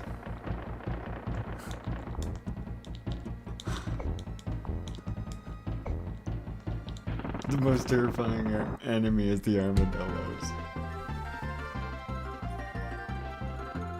Look out for the armadillos. Last world, Chimp Caverns. What the heck?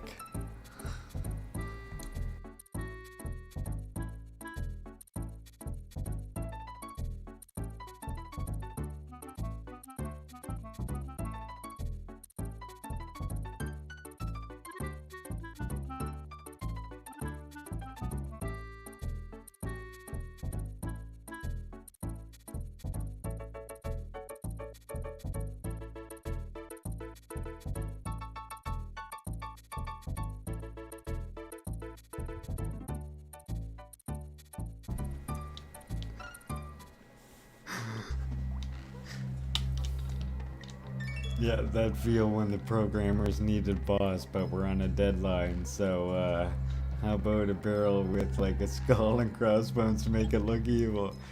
Yeah, sure. And it just it dumps enemies that we've already seen. Sounds good. Program it in there.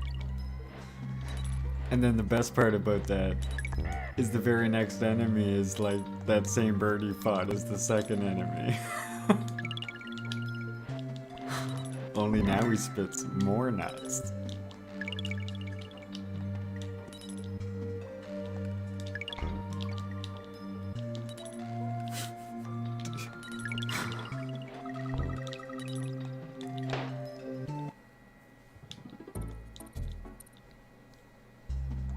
That's when you have the publisher breathing down your neck.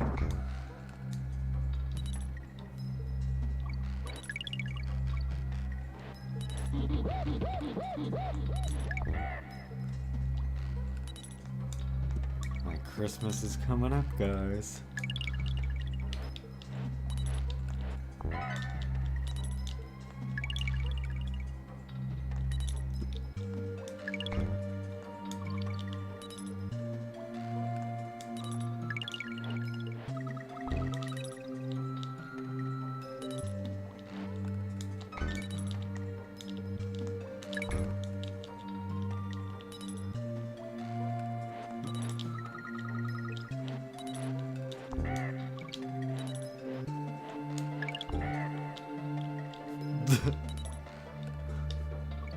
That fuel just taunts you.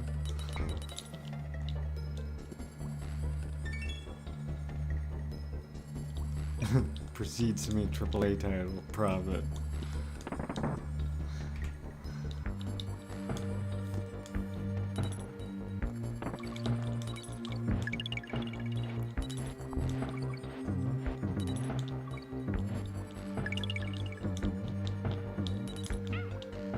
Oh no.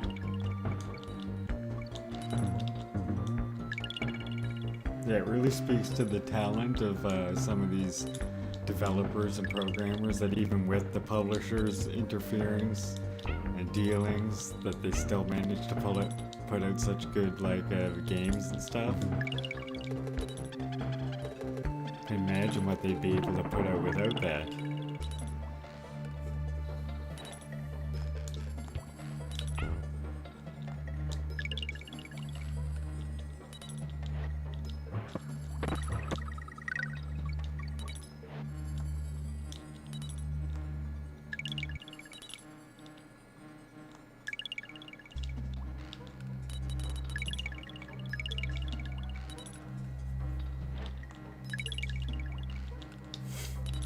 That part is just stressful.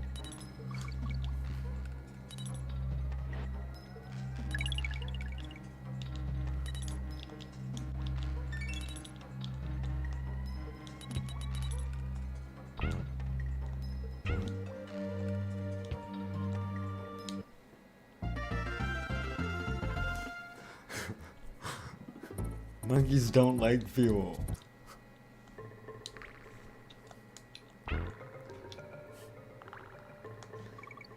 Don't make me deal with fuel anymore.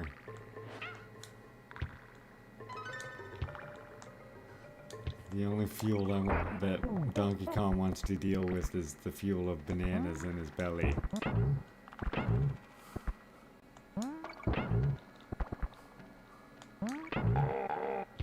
I'm sorry, Mr. Rhino guy. Oh, he's back.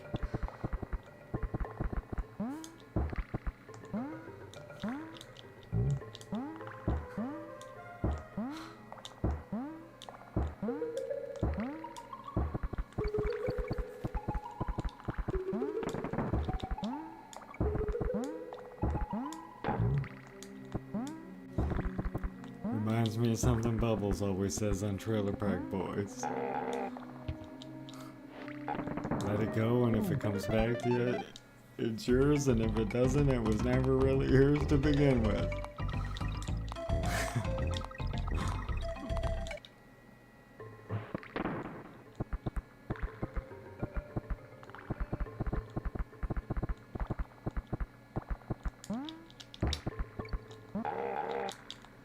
Oh no. In the hole.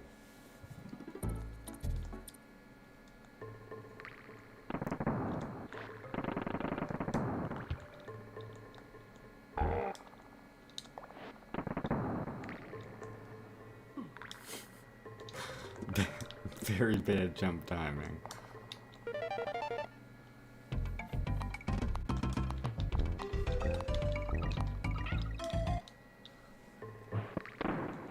Between the three of them and those walls, that one is hard to jump on them properly.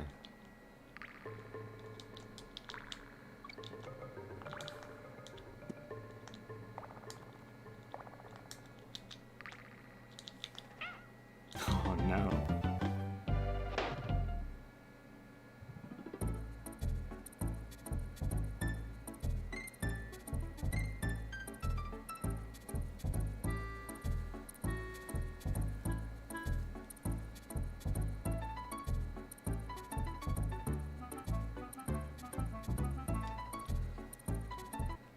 By the way, do video topics like military doctrine? Yeah, definitely that kind of thing interests me.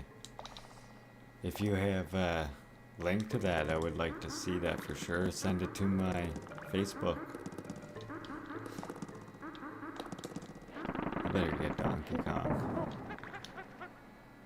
I'm looking at these things spinning around.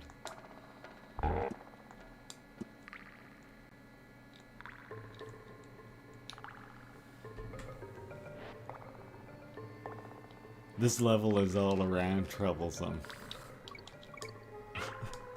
Uh-oh. That's why I saved state there, see? Fuck all that. Fuck going through all that level just to try this crazy jump again.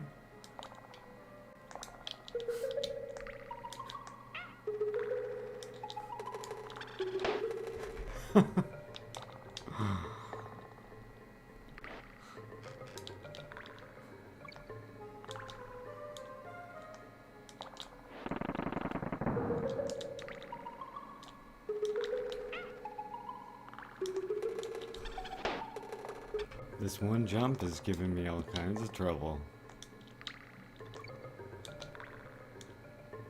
I can get over that part just fine.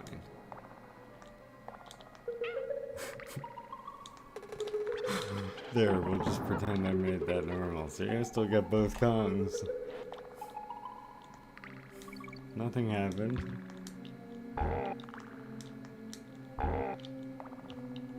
Tool-assisted speedrun. Just without the speeding and the running. A little bit of the running. None of the speeding.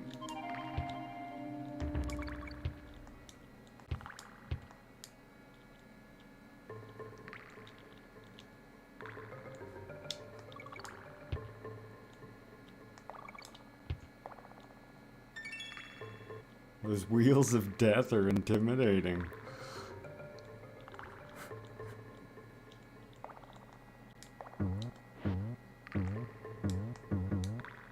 It's like Kong meet immovable object. Sharp immovable object.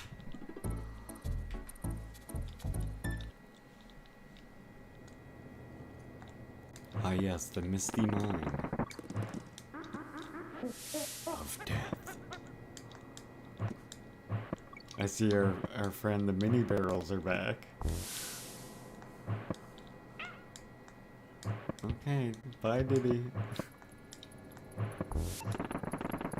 He's just gonna go take a short nap. No biggie.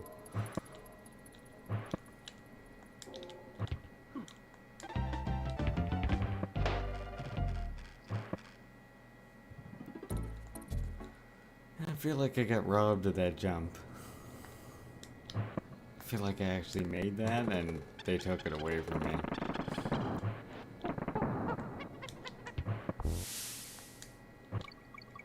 It's alright, I'll let them have that. I get they're upset because I destroyed their giant boss.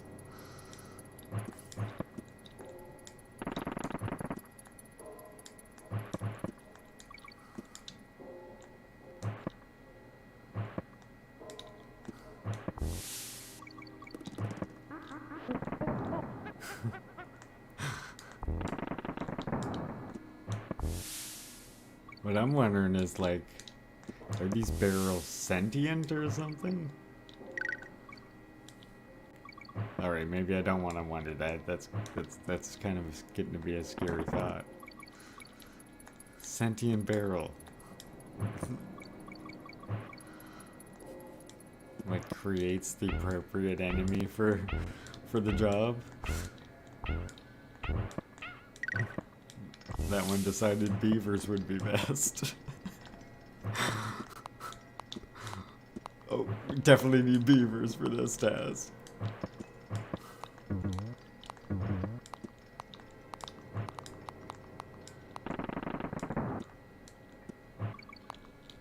Ooh.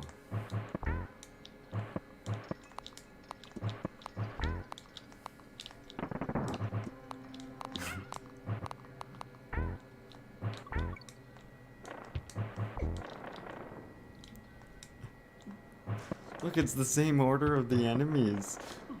Oh no. You already fought a sentient barrel. So was that barrel like the hive mind of all these little barrels, I wonder then?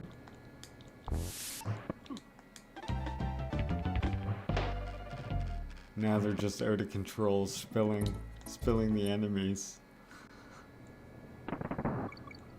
What's funny though is I noticed that the enemies that are coming out of this are literally coming out in the same order as they did in that boss fight, other than like a couple of them are missing.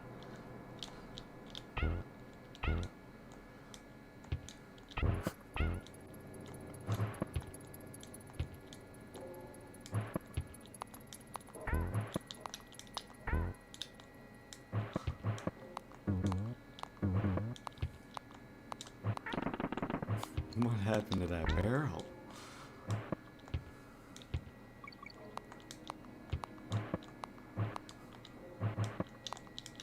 Just like exploded in his hands.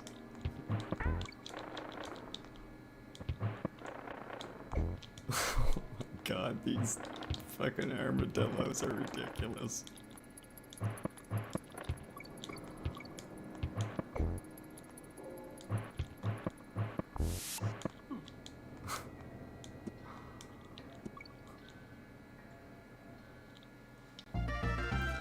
Alright, I'm out of the barrel.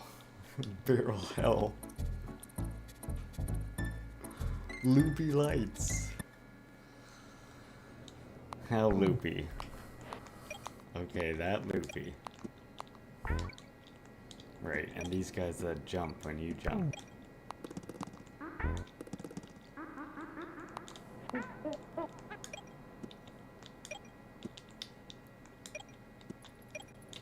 The only level they exist in.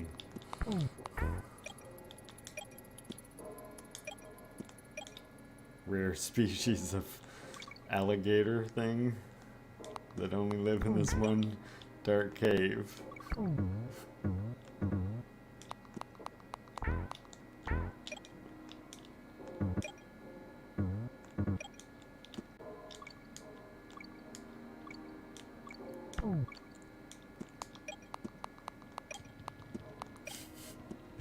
It's truly nightmarish, this place. Oh, there. I made him jump off the edge to his death. That makes me feel a little better. I don't like that it does, but it does. And now I'm just like lost in the dark. Is this a platform? Is this a platform?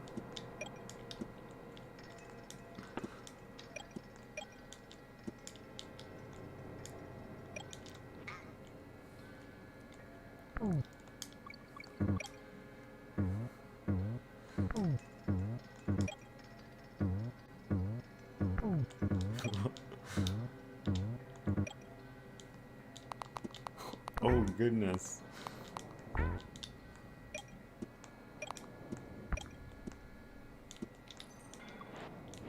There's probably gonna be...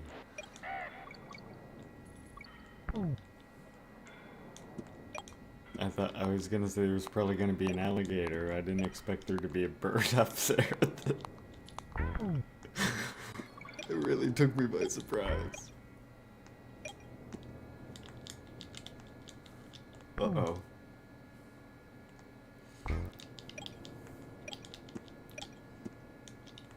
Oh my goodness gracious. Now where am I? What's that? A bee. Several bees.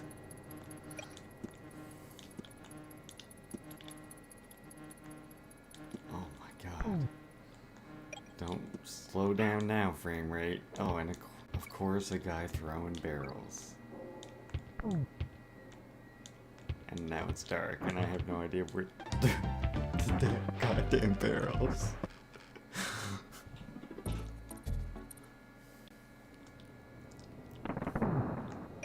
Alright, I got this. Next time I get to those barrels, I'm save stating it though.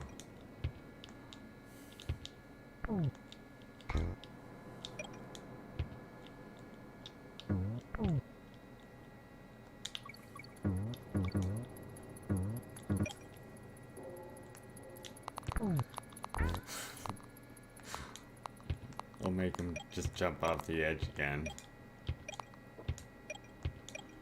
You gotta like get yourself ready to run as soon as you hit that thing.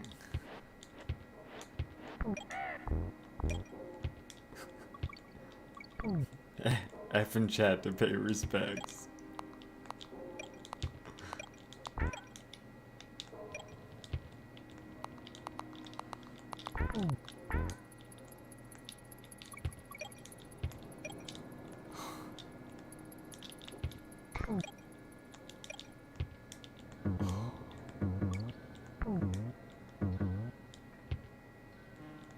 Okay, here's the bees.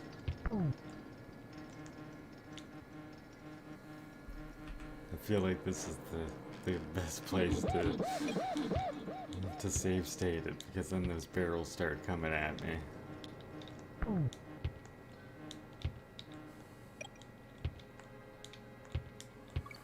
I hate this part. Oh, Donkey Kong.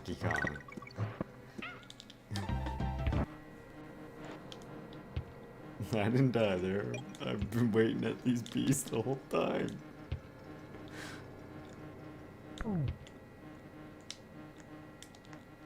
Uh-oh.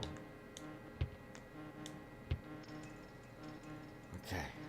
I just gotta not hit the barrel, but still go quick so I can see him at the end here. There we go. At least I got him.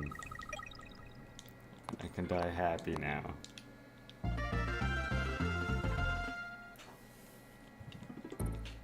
Oh, I'm so close.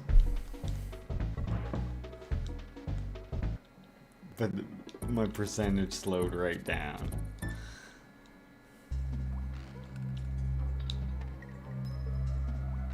I remember this level being just an absolute nightmare though.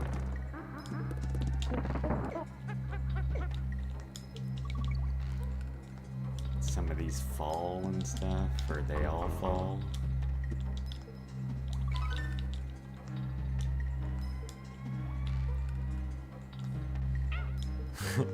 Yeah, I jumped on a bee.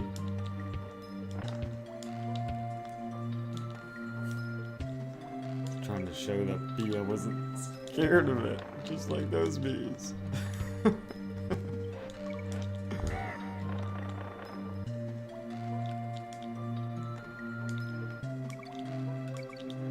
Oh my gosh. Donkey is the worst for this. Trying to use those barrels against anything to do with those platforms is like nigh impossible.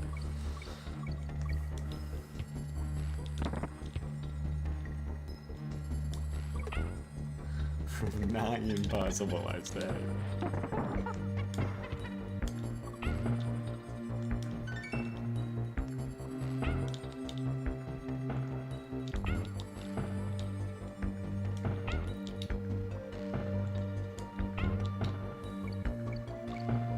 Holy freaking beavers.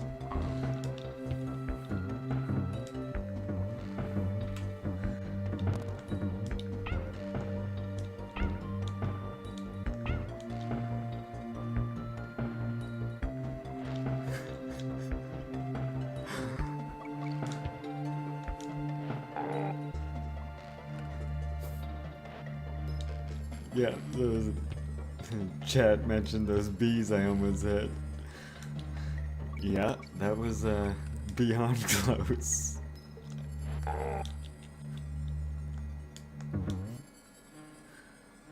Oh no.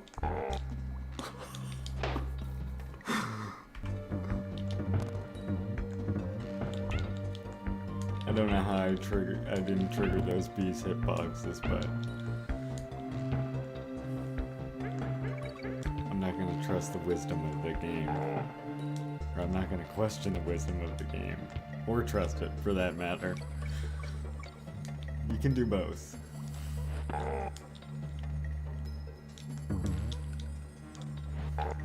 Like that, like how it made me think I was gonna be looking the wrong way there.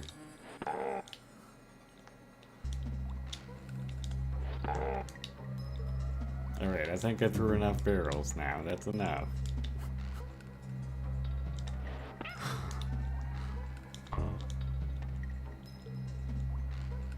Oh my god, that's the exit? And there's the boss. Look at how interesting this box is. Right? Original.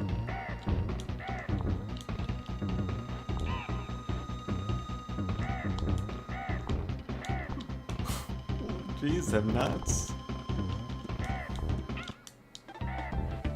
Yeah, well, I get all off kilter there.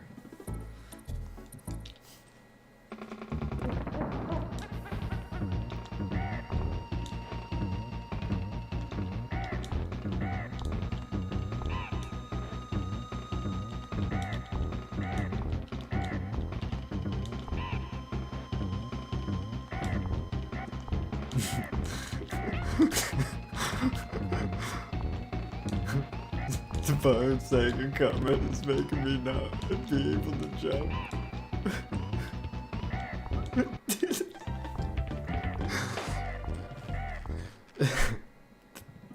That Bob Saget comment was worth the death. Thank you.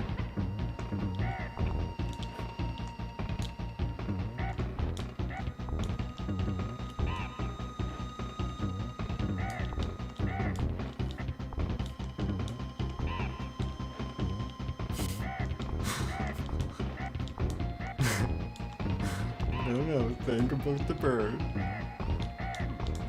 Oh, gee. You really...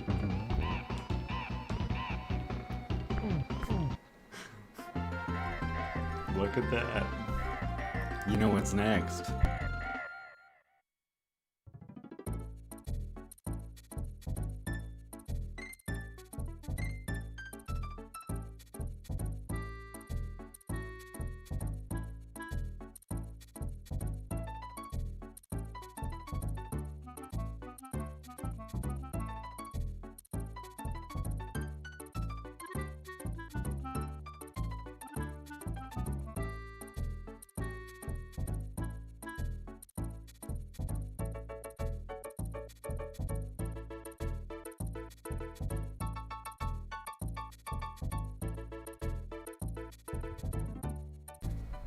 Looking at this map screen, I can't help but think someone needs to give Diddy a raise.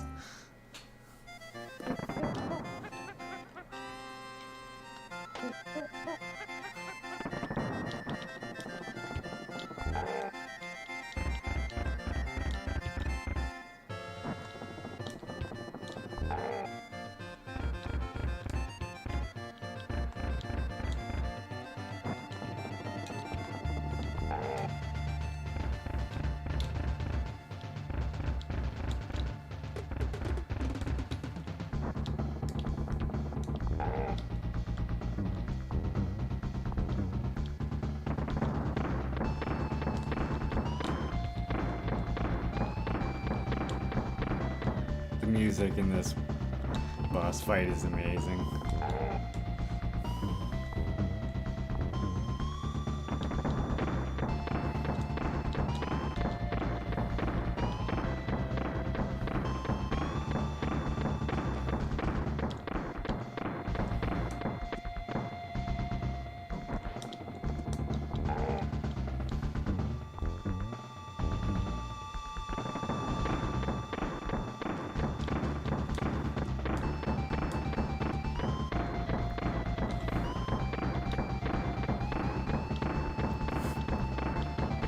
King K. Rool can move.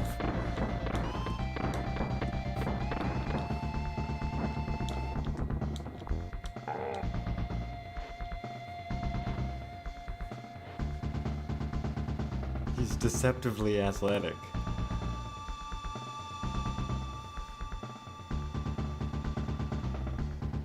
These are the people who made the game. Thank them.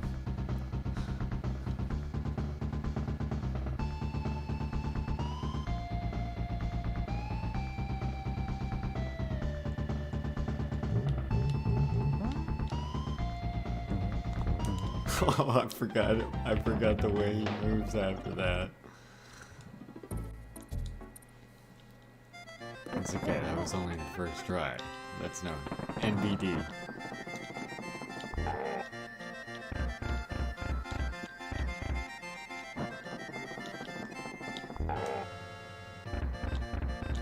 See, I actually did that on purpose so we could hear the music one last time. That's all, I swear.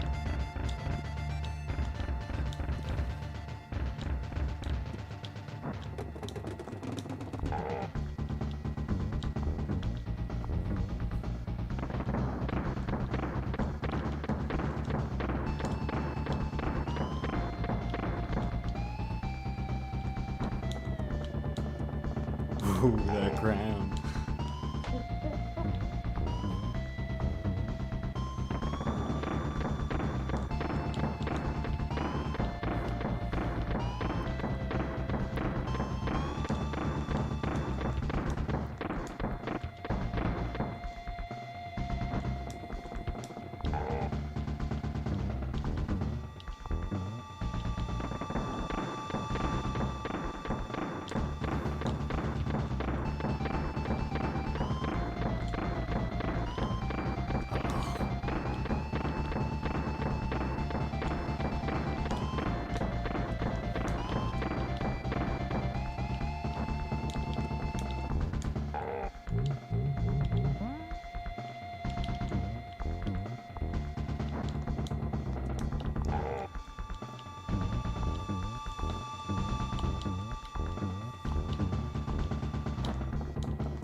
There we go.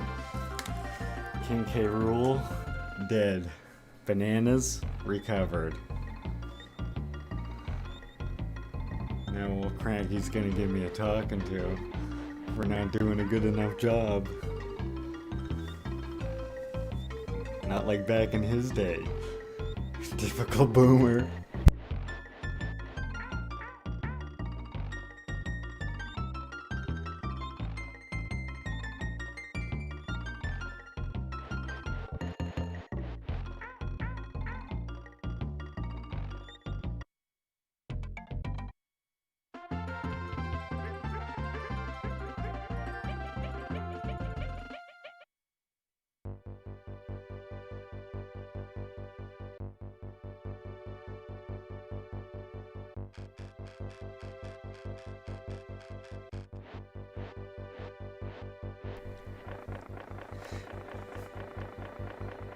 Cranky's hilarious. Canonically the original Donkey Kong.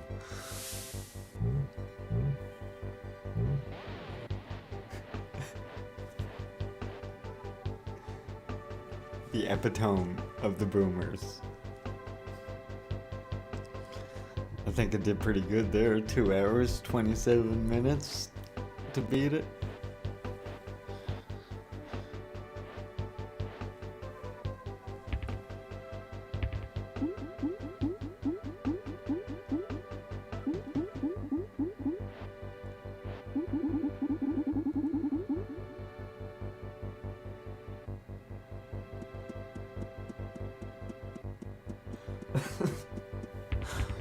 Love these Kremlin guys.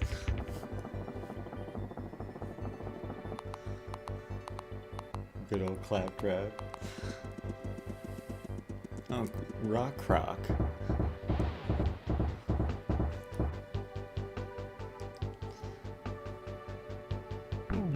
you got your two muscle heads there at the end.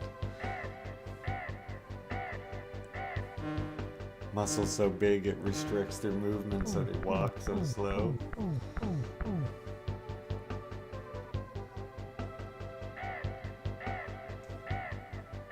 Thank you, Falcon.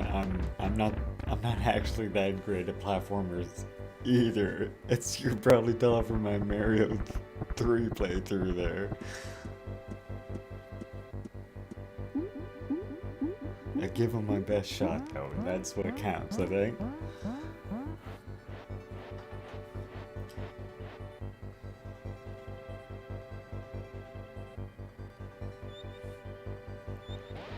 Now you can imagine how terrible I was at some of these as a kid then.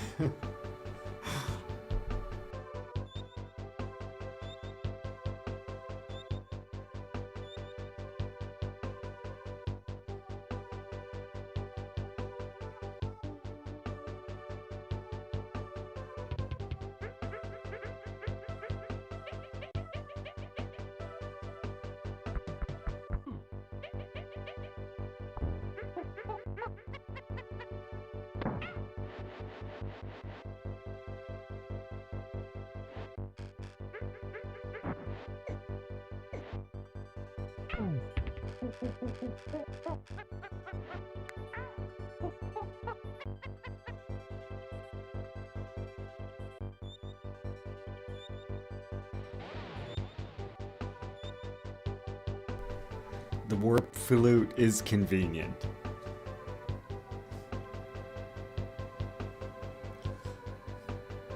I figured I was streaming, so I might as well try every level. I didn't anticipate Bowser's Castle to give me so much trouble though.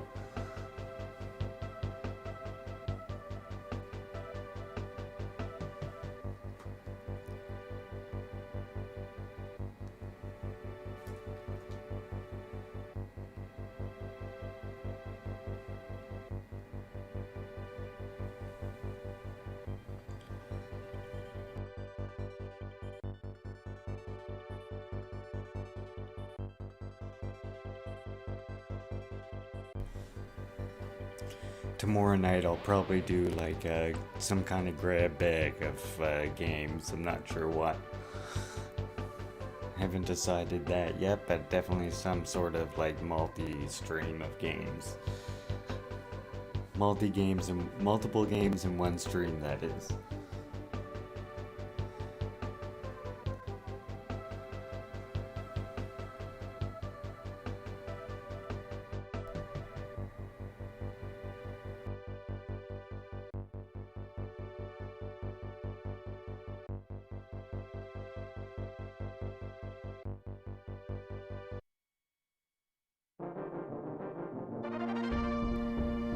Either thinking like arcade or like terrible games of some kind from SNES or something. I haven't quite decided yet.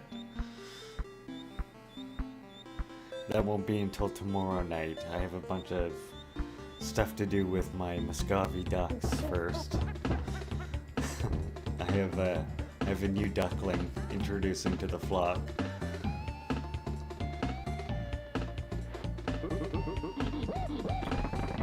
Well, I think that was a successful stream though, so I'm gonna end it here. I'll definitely be on tomorrow night though.